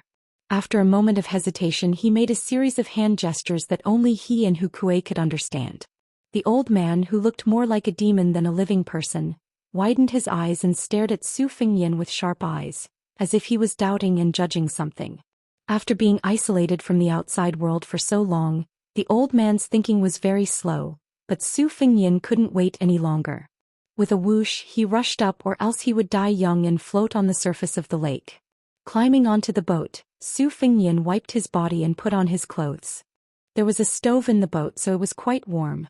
Su Fengyan waited for a moment, but the surface of the lake was as calm as a mirror. Su Fengyan felt a little regretful, so he retracted his gaze and glanced at the spring thunder dagger given to him by White Fox. Placing it on his knees, he stroked the scabbard and sighed, "Daughter of Spring Thunder, it seems that you have no place to use your skills. That old man is willing to stay down there like a coward. Let's see if I will still give him meat to eat in the future." When he was young, Su Fengyan had cramps while playing in the water and almost sank to the bottom of the lake. The old man, who ate live fish at the bottom of the lake day after day and year after year, did not swallow Su Fengyan alive. Instead, he used his supernatural power to lift His Royal Highness out of the bottom of the lake. Since then, Su Fengyan had developed the habit of throwing cooked meat into the lake as a way to repay his kindness. When he was in a bad mood, he would also dive to the bottom of the lake and look at the old man sitting at the bottom of the lake. He would feel that life was actually very beautiful. At first he thought that the old man was a demon who was punished by the heavens, but when he grew up he realized that he was a human who also needed to eat. However, Su Fengyan couldn't figure out how to breathe under the lake for more than 10 years. Wouldn't he suffocate to death? Then what realm did his inner strength reach? For this reason, Su Fengyan specially went to the Tide Listening Pavilion and flipped through the ancient martial arts books about holding one's breath. He only found the 2 words, embryonic breathing, in a Taoist secret scripture that corresponded relatively well. However, Su Fengyan was no stranger to Mount Wudong. He had never heard of any expert on the mountain who could achieve such a wonderful black tortoise fixation. His Royal Highness, who did not have a good impression of Taoist priests, believed that the Taoist scriptures, pulse stops, qi stops, embryonic growth begins, and if you want to live forever, your spirit and qi must converge, were just words used by the immortals to deceive the world. His master Li Yishan had clearly said that there were no ghosts or gods in the world. The limit for a Taoist priest was to abstain from eating for 3 years. There was absolutely no possibility of ascending to immortality. His Royal Highness, who had left in high spirits but returned in disappointment, carried the spring thunder ashore. He took out his saber and chopped off 4 or 5 willow branches full of yellow buds. He wrapped them around his head and swung the spring thunder back and forth in a leisurely stroll. Outside the prince's mansion, a handsome man with a face as delicate as a peach petal threw himself at the nameplate. The gatekeeper of the prince's mansion had long trained his discerning eyes. He immediately weighed the weight of the nameplate in his hand. He lowered his head and took a closer look. It was the young master of the Lin family from the Qiao kingdom of Hedong. This family was not considered a first-rate aristocratic family in the dynasty, but it had some connections with the prince's mansion. The Lin family's eldest son originally had the opportunity to marry the eldest princess, so the gatekeeper did not dare to neglect him. He withdrew his initial coldness and smiled slightly. He asked the young master to wait for a moment and immediately went to report. The young master of the Lin family had become a scenery along the way. Her delicate body could not be considered extremely beautiful, but the aura she exuded was a rare charm in the valiant cold land. It was unknown whether it was because she was weak or because she was walking too fast, but her smooth forehead was covered in sweat. The young master of the Lin family felt sorry for her, but he really did not have the courage to mention it to the housekeeper of the mansion. The Lin family from the Qiao kingdom of Hedong was not at the top of the county. Compared to the colossus of the Bailiang Palace, they were not even worth mentioning. As the saying goes, the prime minister's gatekeeper is a third-rank official. Even though he had taken 3rd place in the imperial examination last year and had seen all the flowers in the capital with the top scholar and 2nd place on horseback, when he came to the Bailiang Palace, he did not dare to be arrogant. Chapter 23. The 2nd-ranked steward led them to the Phoenix Rites Pavilion and walked along the lakeside path. As a result, the 3rd-ranked steward saw someone he definitely did not want to see. That person slowly walked over. He was wearing a fox fur coat and looked extremely wealthy. However, he wore a willow headband and was playing with a simple dagger. To be able to stroll around in the strict hierarchy of Bailiang Palace, it was His Royal Highness who spent all his time reading forbidden books. When Su Fengyan saw Lin Tanhua who had been thrown into the cesspool, he gave the steward a look to keep quiet. He quickened his pace and said with a smile, "Third ranker, have you come to eat rouge? Did you not eat enough during the Lantern Festival?" Lin Tanhua, who did not know Su Fengyan's background, asked timidly, "You are?" Su Fengyan deliberately put on an arrogant and disgusting look and said with a pretentious face, "I am His Royal Highness's study partner." Lin Tanhua, who originally thought that he had met a local tyrant of an aristocratic family during the Lantern Festival, was relieved. His expression was awkward. Although the bastard in front of him was not a descendant of a rich family, he was close to His Highness. Even if Lin Tanhua did not know much about worldly affairs, he still knew the pros and cons. Before he could react, the study partner who was using his connections to bully others had already taken a few steps forward and looked straight at Fan Mimi. He completely ignored Lin Tanhua and said softly, "Mimi Fan, it's fate. Let me take you on a tour of the prince's mansion. At the Tide Listening Pavilion, you can see tens of thousands of koi fish jumping over the Dragon's Gate." After saying these polite words, Su Fengyan reached out to hold Fan Mimi's small hand. Lin Tanhua, who was full of heroism, quickly stood between the two and glared at them. Su Fengyan smiled and threatened her softly, "You who eats rouge, don't fail to appreciate my kindness. Since I'm His Royal Highness's study partner, it wouldn't be difficult for me to feed you 6 or 7 boxes of rouge. Or if I put in a little more effort, it's possible that you'll be rejected. Think about it." The man who came in third was pale. It was rare for him to act like a man. He refused to move, which made Su Fengyan have a whole new level of respect for him. The elegant Miss Fan sighed softly. She squeezed out a smile and comforted, "Brother Lin, it's fine. I've long wanted to see the scenery of the Tide Listening Pavilion." Su Fengyan walked forward with the beauty in tow. He quietly hooked his finger and called the 2nd-class steward to his side, instructing, "Tell Su Xiao not to show himself. Let's wait for 3 or 4 days. The steward, whose back was facing the young master and young mistress, said flatteringly in a low voice, I know. It definitely won't affect His Royal Highness's important matters. Su Fengnian said softly, I'll reward you later. The steward smiled like a flower. Thank you for your reward, Your Highness. Su Fengnian patted him on the shoulder and led Fan Mimi, who was like a lamb in a tiger's den, to the embankment across the lake. He even took the initiative to put the willow ring on her head and threw a look of protest at the grief-stricken Lin Tanhua. On the embankment, which was named Colorful Z, there were many orioles and swallows brushing past Su Fengnian. They were just as quick-witted as the steward. With just one look from Su Fengnian, they knew that His Royal Highness was starting to tease the freshly minted girls again. Bailiang Palace not only had many servants, but there were also quite a number of officials who had received favors from the Great Pillar State. Each of them worked like an ox or a horse for the king of Bailiang's residence in Wutong'an, where Su Fengnian lived. The female servants were divided into 4 classes. There were 2 first-class maidservants.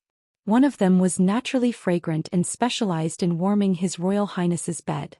The other was in charge of raising snow-white spear falcons for Su Fengnian. There were 4 second-class maidservants. One of them was skilled in poetry, calligraphy, and was especially good at writing beautiful characters. She was in charge of adding incense to His Royal Highness's bed. The other 3 had also been strictly influenced by music and singing since they were young. The third-class maidservants were in charge of simple chores such as watering the flowers and setting up the tea stove. The fourth-class maidservants were in charge of menial chores such as cleaning the courtyard. Of these women, other than the first-class maidservants who were in charge of warming His Royal Highness's bed, the rest of them were all around 71 in beauty. If Su Fengnian wanted to eat rouge, he could eat until he was full at any time.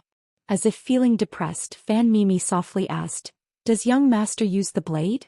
Su Fengnian shamelessly said, I have diligently practiced the blade for 10 years. My blade skills are only at a small level.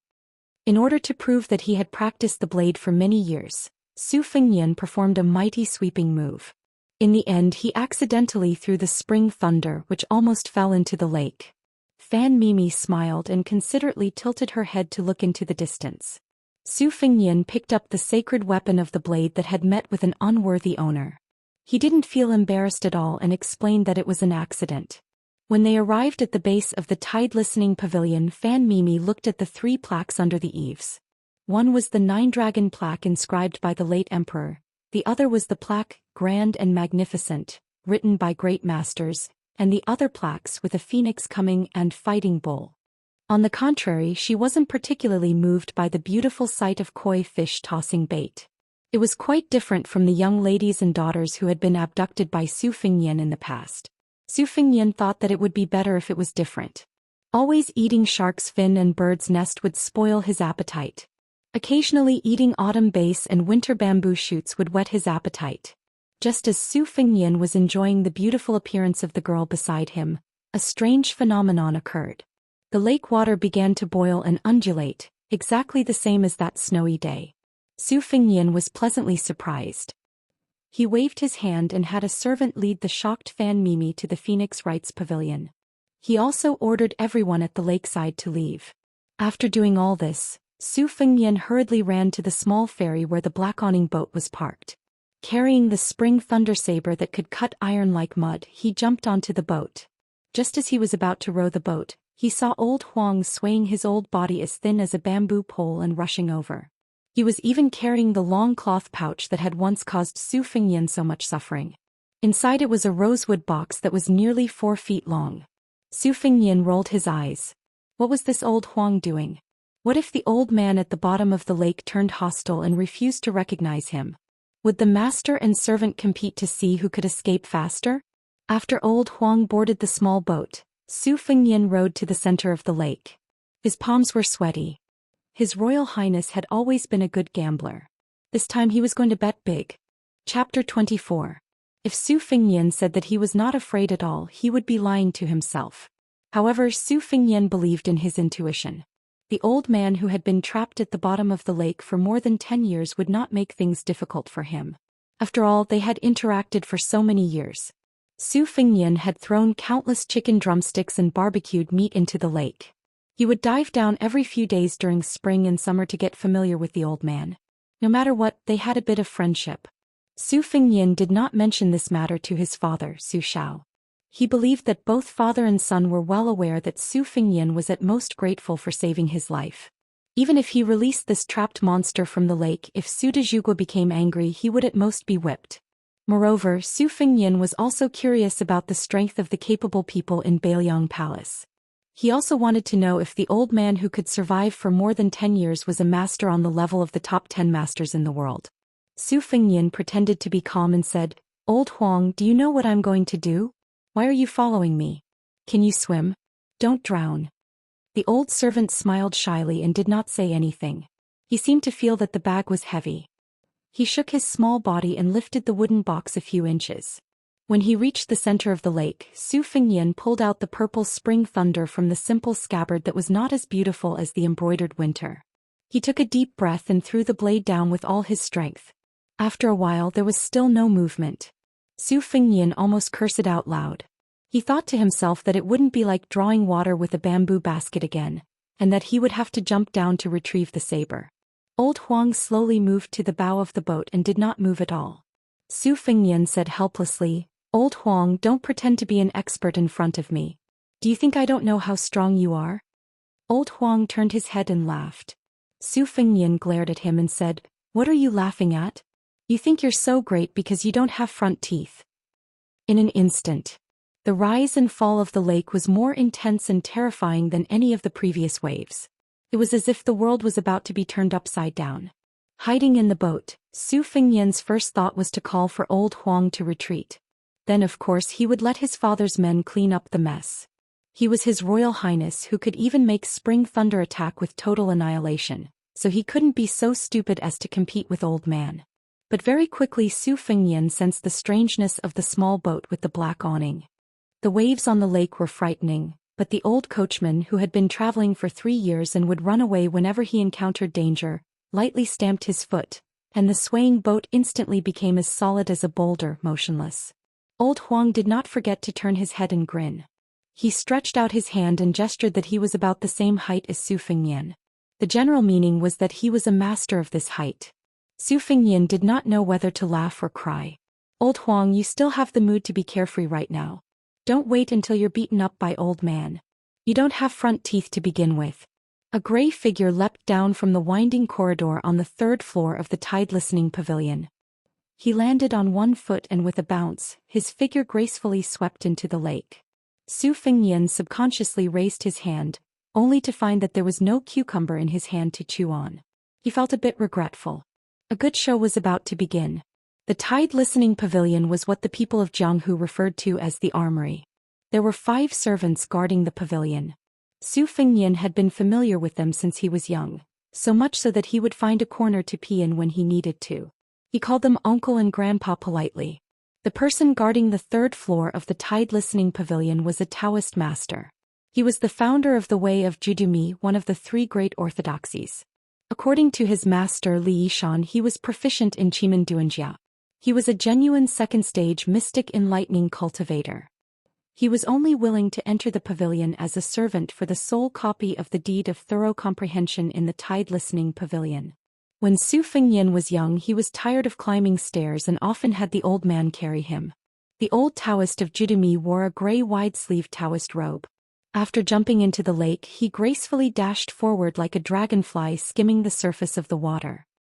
He rolled up his sleeves and sent 2 water pillars straight to the center of the lake. Su Fengnian was relieved to see that the boat was not capsized. He clicked his tongue in wonder and said, "Grandpa Wei's skills are so formidable. If I had known, I would have brought him along on my travels.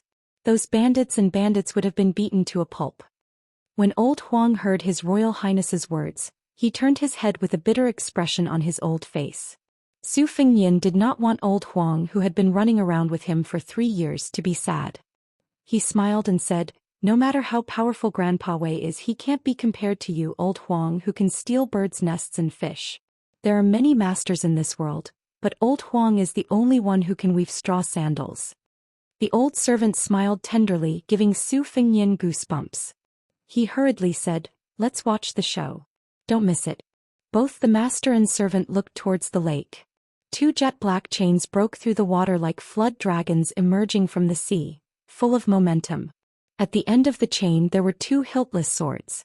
One of the swords was as clear as snow, and the other was as red as blood. In the words of His Highness the Crown Prince, the swords were very attractive. At first glance one could tell that they were masters of martial arts. Su Fengnian did not have a large stack of banknotes on hand. Otherwise he would have shouted, "You deserve it." The two blades broke through the two water dragons that old Daoist me had sent out, shattering them on the spot. The 10 feet tall Xiongkue's body rushed out of the lake. Without the restraint of the copper balls at the bottom of the lake, the white-haired Xiongkue who appeared out of nowhere laughed wildly, almost breaking Su Fengnian's eardrums. With a swing of the chains he drew an arc in the air. The scarlet blade chopped towards the old Daoist. The blade's momentum was peerlessly tyrannical. It cut through the air, bringing with it a whistling wind. Old Daoist Wei lightly shouted. He stepped on the water with one foot, stirring up 1,000 layers of waves that shot towards the long blade. The waves were cut in half. The huge blade was like a hot knife through butter. The old Daoist shook his sleeve, attempting to block this biting cold blade that he had never seen before in his life. However, it was futile. The wide sleeve of his Daoist robe was instantly shattered. He was defeated in one move. Chapter 25. His figure flew backward and fell into the lake. No one knew if he was dead or alive. It turned out that the old man in the lake also carried a blade. Both he and Bai Hure had two-handed blades. One blew snow and the other raised waves. Which one was more powerful? Su Fengnian, whose eyes were blurred, clicked his tongue and said, "Is this old man invincible? If I had known that masters were so powerful, I would have listened to Su Zhao's advice and practiced martial arts." Old Huang turned his head and shook his head with a silly smile. "Not invincible, not invincible." Su Fengnian looked at him attentively. He saw that the chains on the old man's hands were rooted in his bones and connected together. It was not an ordinary binding. This was too terrifying. Who would be so obsessed with martial arts and conceited to the point of becoming one with the blade? What if the blade was controlled by someone? Wouldn't it be extremely painful? Old Kuei leaped into a pavilion with 2 locks and 2 sabers. He waved his sabers lightly and the pavilion, which had cost him quite a lot of silver, collapsed with a loud rumble, almost turning into fine powder. Old Kuei looked up to the sky and laughed loudly, his white hair fluttering in the wind, making him look like a llama. The remaining 4 guards of the tide-listening pavilion moved together. They formed a triangle and stood far away with a solemn expression. On the top of Mount Qingliang, de Zhuguo's Su Xiao sat on a wooden bench and looked at the lake on the mountainside. He held a red clay teapot made by a famous craftsman, but it was filled with green ant wine. Beside him stood his adopted son Yuan Zhuozong. Zhuoxiong squinted his phoenix eyes. Su Xiao chuckled. "How many moves can you block?" Yuan Zhuozong, who was riding a white horse and wielding a silver spear and killing people on the battlefield, said softly, "Father, Zhuoxiong wants to try."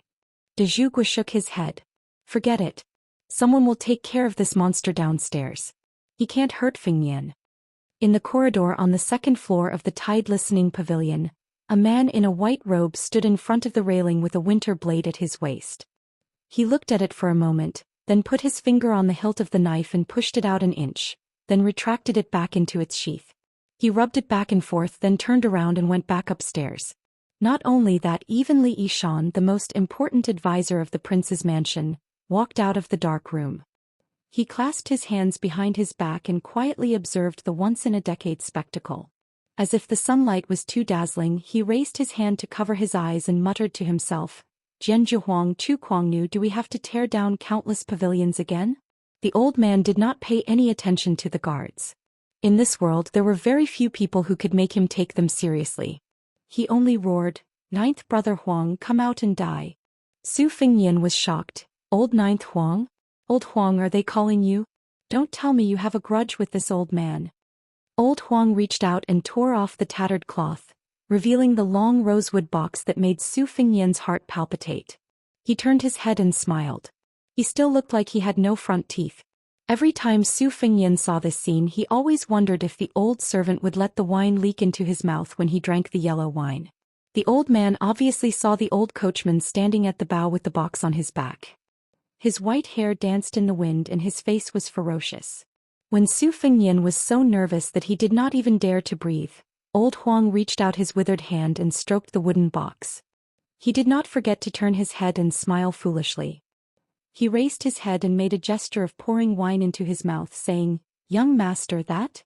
Su Fengnian laughed angrily. "Look at you. Don't you have the demeanor of a master?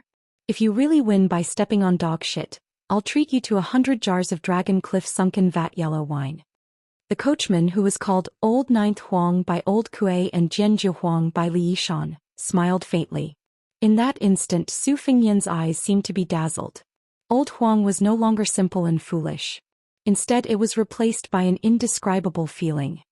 He only felt that this old servant, who was as immovable as a mountain, was actually more arrogant than Old Kuei, who carried a saber. Among the 3 large plaques in the Tide Listening Pavilion, one of them was Qi Rush Fighting Bull. It referred to the supreme sword aura that existed only in ancient records and was in fact purely illusory. Su Fengnian thought that if this old Huang really knew how to wield the sword, he would be worthy of a big white, 2 big whites, and even 1,000 big whites. What a scoundrel! Old Huang didn't move, but the wooden box hummed like a dragon's cry. It wasn't ear-piercing, but it shook one's soul. Su Fengnian was dumbfounded. Could it be that this old Huang who had been stealing chickens and touching dogs with him for 3 years was really an expert? Sword 1. Old Huang, who had been silently reciting these 2 words, stepped lightly on the bow of the boat. Su Fengnian's small boat with a black awning moved back toward the shore. It was abnormally stable. The small boat gently glided backward, creating ripples in the water. Su Fengnian gazed at old Huang's skinny figure in the distance as he walked on the waves. The side of the red sandalwood box opened and a long sword rushed out of it. De Zhugua, who had stood up on the mountain peak, and Li Yishan, who was in the Tide Listening Pavilion, said at the same time, "Sword 1, Dragon Snake." The old man with the blade laughed impudently. Good, good, good. Old Ninth Huang, I've been waiting for you for so many years. Today Grandpa will break your 9 swords and let you have 1 less sword to carry." Su Fengnian, a layman, was so annoyed that he wanted to kill someone. He knew that this was a peak confrontation between the top experts of Jianghu, but in his eyes, it was just a blade against a sword. He couldn't see anything special about it. It was even less exciting than the duel between the old man with double blades and Grandpa Wei. The only thing he could see was that another sword had flown out of the red sandalwood box. Su Fengnian didn't know that even the best moves couldn't escape the 4 words, "back to basics." De Zhugua forgot to drink. He held his wine cup and sighed softly. Sword 2. Li Yishan, who was in the Tide Listening Pavilion, slowly spat out 2 words, "twin lotus flowers on 1 stalk." The 2 on the mountain and halfway up the mountain clearly had a tacit understanding. 1 sword became 2 swords, 2 swords became 3 swords. Sword 3. 3 Jin. 3 swords filled the sky with sword light, enveloping the world. Old man with double blades and old Huang with 3 swords. They were practically half gods and half immortals. Su Fengnian sat down on the boat and laughed foolishly. "You deserve a reward. These are all F***king top-notch skills." Chapter 26. If Su Fengnian heard what his father and master said, he would definitely teach old Huang a lesson. In the future, when choosing the names of the sword moves, he should pay more attention. 3 swords out of the sheath was 3 Jin, so 4 swords would be 4 Jin? At that moment, Su Fengnian wanted to ask old Huang how many compartments there were in the red sandalwood sword case, and how many swords were in it. The battle ended quickly and unexpectedly. This made His Royal Highness, who had not watched to his heart's content, feel even more unsatisfied. He thought to himself, "Old man, old Huang, you 2 heroes don't feel bad about the palace's architecture. Just tear it down. You don't need to pay for it, right? But life is not as you wish." Su Fengnian could not rush up crying and begging the 2 masters to continue the battle. Swords have no eyes. Life and death is one's own responsibility. Afterwards, after an expert's explanation, His Royal Highness learned that in the battle, old Huang with the case on his back had used 3 swords in the end, a total of 6 moves. It was definitely not like what the storyteller said with his mouth full of saliva in the tea house. The battle between the 2 unparalleled masters must have been dark for several days and nights. In short, it was not shocking, and ghosts and gods would not cry. At that moment, The old man with the sword sat in the dilapidated pavilion with only the base of the platform left. His 2 swords were stabbed into the ground. His face was ruddy and his hair was white. He shook his head and said, "Let's not fight today." The short and thin old Huang with the case on his back stood on the long embankment. He rubbed his hands and then put them into his sleeves. But in the hearts of most of the spectators, it was extremely absurd. This old coachman who could not even make a fart after being beaten a few times was really a real person who did not show his face to scare people. Su Fengnian was undoubtedly the most shocked. He did not know that it was old Huang who had single-handedly beaten the old man to the bottom of the lake. If not for that, would the great pillar of the country Su Xiao be at ease and let his most beloved son travel 6,000 li? Every time his life was hanging by a thread, he still managed to keep his life. Sitting on the ground, the old man shouted to Su Fengnian, "Kid, give grandpa some wine and meat. After eating and drinking, I will fight with old Ninth Huang for 500 rounds. Whoever loses will go to the bottom of the lake." Su Fengnian could hear the old man's heroic voice from afar. After hesitating for a long time, he still ran to ask the steward to prepare a sumptuous meal. He specially prepared a whole roasted suckling pig and placed it in an oversized food box. Su Fengnian carried it and ran up the long embankment. His footsteps became slower and slower. When he passed by the coachman old Huang, he threw a glance at the old servant, who was still complaining that His Royal Highness had forgotten to reward him with a pot or 2 of dragon rock sunk fat. The old servant rubbed his cheeks to indicate that he was fine. Only then did Su Fengnian muster up the courage to step forward and place the food box on the ground in front of the old man. Just now, the steward didn't forget to give His Royal Highness a few crispy cucumbers. The old man didn't stand on ceremony. He tore off a pig leg and stuffed it into his mouth. His mouth was full of grease. After eating live carp with a fishy taste for more than 10 years, the 10-foot-tall old man clearly liked this exquisitely cooked suckling pig. Su Fengnian squatted in front of him and slowly nibbled on a cucumber. He was thinking of a touching opening speech. After all, they had been friends for more than 10 years. He had to make good use of it. In the past, when he entered the water to look at the old man, it was as if they were looking at each other in the underworld. Now that he was finally in the world of the living, he had to come up with a plan. Otherwise, he would be scared witless and take the risk to make such a big fuss. Moreover, he also had to be busy. It was not in line with His Royal Highness' style of doing things. Without waiting for Su Fengnian, whose eyes were secretly rolling around, to finish his little abacus, the old man bluntly said, "Back then, it was the king of Bailiang's scheme and old Ninth Huang's strength that made me, your grandfather, live at the bottom of the lake and live a life worse than death. Today you saved me, so we're even. I also exchanged blows with old Ninth Huang and turned his 5 broken swords into 4. As for Bailiang Palace, your grandfather is kind and won't tear it down. Kid, don't expect your grandfather to repay your favor." Su Fengnian, who was staring blankly, thought to himself that he had met an opponent who was as thick-skinned as him. He carefully asked, "Old grandpa, there's wine and meat in the mansion and old Huang will fight with you. Why don't you stay?" The old man sneered and said, "There are many masters in the world. After I defeat old Huang's 9th saber, your grandfather will go to Martial Emperor City and defeat the world's 2nd best. If your grandfather isn't the world's best, then what am I? A small prince's mansion is not worthy of your grandfather's attention." Old Huang, who had taken off the red sandalwood sword case to sit on, put a blade of grass in his mouth and chewed carefully. He imitated His Royal Highness and rolled his eyes. Su Fengnian looked embarrassed. He had no experience dealing with a hero like the old man, who killed people as if they were chopping melons and vegetables. He did not know what to say. The last cucumber in his hand was snatched away by the old man. He bit off half of it, spat a few times and threw it into the lake. The old man, who was busy dealing with a pig's trotter, glared at Su Fengnian and said, "Kid, you want to eat this tasteless thing?" Su Fengnian, whose face had been sprayed with saliva, lifted his sleeve and wiped it away. He asked tentatively, "Old grandpa, can you help me teach someone a lesson? He's a martial granduncle from Mount Wudong, a master." The old man thought for a moment and nodded. "I've been indebted to you all these years. I've tasted some cooked food, but if you ask for more, your grandfather will beat you up. But if you want to fight and kill, your grandfather is willing. Wait until I defeat old Ninth Huang, then I'll leave immediately." Old Huang did not give him any face and slanted his mouth. He held the stalk of grass in his mouth and his old face was full of ridicule. The old man angrily shouted, "Old Ninth Huang, you don't accept it? If you don't accept it, let's fight again." Old Huang simply turned his body around and turned his back to the old man, out of sight, out of mind. Su Fengnian, who was covering his ears, felt a headache.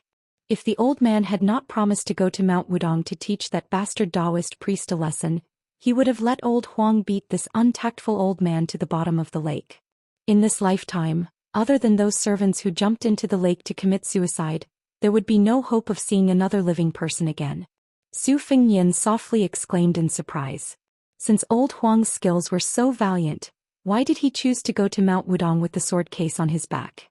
Wouldn't it be easier to just bring old Huang, who was carrying the sword case, to Mount Wudong? Why did he have to look at the old man's face and listen to his roar? Su Fengnian weighed the pros and cons. His face was gloomy and uncertain. The old man's appearance was boorish, but his mind was as meticulous as hair. The whole suckling pig, including the meat and bones, entered his stomach. He patted his stomach in satisfaction and said with a hee-hee, "Child, as soon as I saw your eyes turn, Grandpa knew that you were thinking of something. What, you want old Ninth Huang to throw me back to the bottom of the lake? To tell you the truth, it's easier to invite Buddha than to send Buddha away. If I hadn't fallen into Li Yuanying's evil scheme, even if I didn't defeat old Ninth Huang, Grandpa would still be able to come and go as I please." At the bottom of the lake there were 4 iron balls weighing 4,000 catties. 2 of the twin sabers were poured into the balls, and that was how Grandpa was trapped. "Now that I have the twin sabers in my hands, the world is mine. What, child, aren't you afraid?" His Royal Highness, who was being roared and spat again, squeezed out a smile and muttered, "How could I?" Fengnian's admiration for old Grandpa is like the great river flowing east, like the stars in the plains. The old man said with a smile that was not a smile, "Child, you're different from that butcher Su, you're more to my liking. Arrange a comfortable room for Grandpa and prepare a table full of wine and meat." Su Fengnian stood up and said, "This is a small matter." Chapter 27. Old Huang spat out the grass root and said, "Not fighting anymore?" The old man said arrogantly, "What's the hurry? You'll get to fight later." Old Huang carried the sword case on his back and said flatly, "Forget it if you don't want to fight. I'm going to the martial emperor city to get the yellow cottage back." The old man was shocked. "Really?" Old Huang nodded. The old man sighed and shook his head with a bitter smile. "Then I won't fight anymore. It's a waste of my energy." Su Fengnian was confused. He arranged the huge old man Yuan Zhuozong, who was more than 9 feet tall, to stay in a yard. Su Fengnian went to the stable. Old Huang was carrying the sword case and a cloth bag. He was chatting with the date red horse as if he was saying goodbye. Su Fengnian was surprised. "Old Huang, what's going on?" The old groom said softly, "I've been watching Chu Kuangnu at the bottom of the lake all these years. Since he's been released by the young master, there's nothing for me to do. I was defeated by the old monster Wang Xianji and left the yellow cottage sword in the martial emperor city. I couldn't let it go these years and wanted to get it back." Su Fengnian said bitterly, "Is it the giant sword stuck in the wall of the martial emperor city? The yellow cottage that ranks 4th in the top 10 famous swords?" Old Huang smiled and nodded. The martial emperor city was located at the edge of the eastern sea. The city was built with stones to watch the sea. Wang Xianji was almost 100 years old, but he had been famous for 80 years. He was a martial arts genius that only appeared once in 100 years. He was famous for not carrying any weapons when he was young. He always fought with one hand. At 25 he was promoted to the ranks of the Peerless Masters. At 40 he challenged the sword god Li Chungang and broke the wooden oxen horse that could cut iron like mud with 2 fingers. He was famous all of a sudden. Wang Xianji obviously had the qualifications to be the first in the world, but he claimed to be the second. This made the top 10 masters in the Wulin Jianghu ranked 11th. The first place had been vacant for 20 years. In the past 50 years, there were 2 peerless masters who used swords. The new sword god Dong Tai held a peach branch and fought with Wang Xianji 3 times. He neither won nor lost. He was ranked 3rd in the top 10 masters. The other one was elusive. People only knew that he was from Western Shu. He was a nameless swordsman. After 30 years of swordsmanship, he comprehended the way of the sword and traveled Jianghu alone. He collected all the famous swords in the world and put them into his sword box. The world only knew that he fought with someone and became famous. Although he lost and left a sword on the city wall, no one doubted that this mysterious swordsman did not lose honorably because he lost to the old and strong martial emperor city's master Wang Xianji. Who would have thought that such a swordsman who could shake 40 provinces with one sword was a coachman in Bailiang Palace? He talked and chatted with horses all day long. At most, he would ask His Royal Highness for a pot of yellow wine to satisfy his cravings. Therefore, when the old man heard that ninth brother Huang had returned to the martial emperor city to challenge Wang Xianji, he knew that he could not beat him 10 years ago. Su Fengnian, who was holding a cucumber, smiled bitterly and said, "Old Huang, tell me how many swords are in this sword box. Everyone in the world is guessing." Old Huang, who had a few stalks of horse grass stuck to his head after lying in the stable for a while, scratched his head and said, "There are 3 levels and 6 compartments in the sword box. Originally, there were 6 of the 10 famous swords in the world, but now there are only 5. Su Fengnian was speechless. "Old Huang, you're an expert. Can you be any better?" Old Huang said naively, "If young master wants to play with swords, I'll leave 3 or 4 for you." Su Fengnian shook his head and said, "No, I'd rather you carry 180 swords and stab that Wang Xianji into a hornet's nest. Then when you go out to flirt with the heroines of Jianghu, I'll be proud to say that I stole chickens and ducks with you, Old Huang. Isn't that right, Old Huang?" Old Huang grinned foolishly. Old Huang, who had no front teeth, was so cute. How could it be the 9th saber who was thousands of miles above an expert?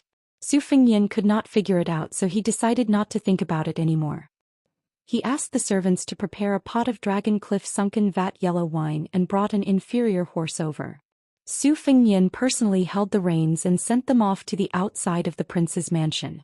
He even stuffed a few banknotes of small denominations into Old Huang's hands. Old Huang did not refuse and said, "Young master, please go back. I know the way." Su Fengnian did not agree and said, "At least send it to the city gate, right?" The horse was an inferior horse. It was not that His Royal Highness was stingy, but whether it was the multicolored horse that had its mane cut into petals to look like celestial objects or the rarer and more precious Vergana horse, they did not conform to the principle of not being a fat sheep when going out. Moreover, Old Huang probably would not really ride a horse. Su Fengnian was just finding him a companion to talk to. The banknotes of 500 to 600 taels were for Old Huang to buy wine to drink. Old Huang loved yellow wine. It was not known whether it was because his surname was Huang that he liked to drink it, or because he loved yellow wine that his surname was Huang. Old Huang always had some sort of secret on him. However, in Su Fengnian's eyes, Old Huang was just the old coachman who carried him forward with difficulty. Huang Jinju was secondary. These were his thoughts, but he did not dare to say them out loud for fear of appearing pretentious. From Bailiang Palace to Lingzhou's main city gate, there was an end no matter how far it was. The captain of the city gate saw His Royal Highness's heavy expression and did not dare to go forward to flatter him. He only hurriedly chased everyone who was queuing up to leave the city to the side, making way for the empty city gate. Su Fengnian, who was leading the horse for Old Huang, stood under the wall of the inner city gate. He passed the reins to the old coachman and said sentimentally, "We'll stop here, I won't send you off. Old Huang, is it boring to interact with a wastrel like me, a frog at the bottom of a well?" Old Huang shook his head and stared at His Royal Highness's young and handsome face. He chuckled and said, "It's very interesting. Really, Old Huang doesn't know how to flatter. Doesn't young master often say that I speak honestly?" Su Fengnian smiled faintly. Old Huang took out a stack of silk and used charcoal to draw sword forms. There were not many words on each piece, only 2. From sword 1, sword 2 to sword 9. They were crooked like earthworms crawling on mud. He passed it to Su Fengnian and said, "Young master, keep it. In the future, if you see a child with spiritual energy, help me take him in as a disciple. It's more appropriate to snatch a virgin on the streets." Su Fengnian carefully kept it. Old Huang thought for a moment and said with a troubled expression, "Young master, Old Huang is not cultured. I don't know how to name my sword. I only know 9 moves. From sword 1 to sword 9, the first 8 moves have been named by the people of the Jianghu on their own. I feel uncomfortable when I hear them. Young master, can you think of one for me?" Su Fengnian did not know whether to laugh or cry. He thought seriously for a moment and said, "The 2 of us walked 6,000 miles and you call it 6,000 miles? If you don't think it's vulgar and not imposing, you can use this. Old Huang gave him a thumbs up and praised, "It's imposing. When I reach Martial Emperor City, I'll tell you this amazing sword name. Maybe even Wang Xianji will be jealous." In the end, Old Huang still led the horse and left with the pot hanging from his waist. Su Fengnian climbed up the wall and looked at Old Huang's lonely figure. He shouted at the top of his voice, "Old Huang, if you want to drink rice wine on the way and you can't afford it after spending all your money, just come back. I'll save it for you." The old servant stopped and turned around. He took a deep look at Su Fengnian and shouted their common catchphrase, "Run when the wind blows." Then he ran away in a funny, cute and silly manner. Sword 9. 6,000 miles.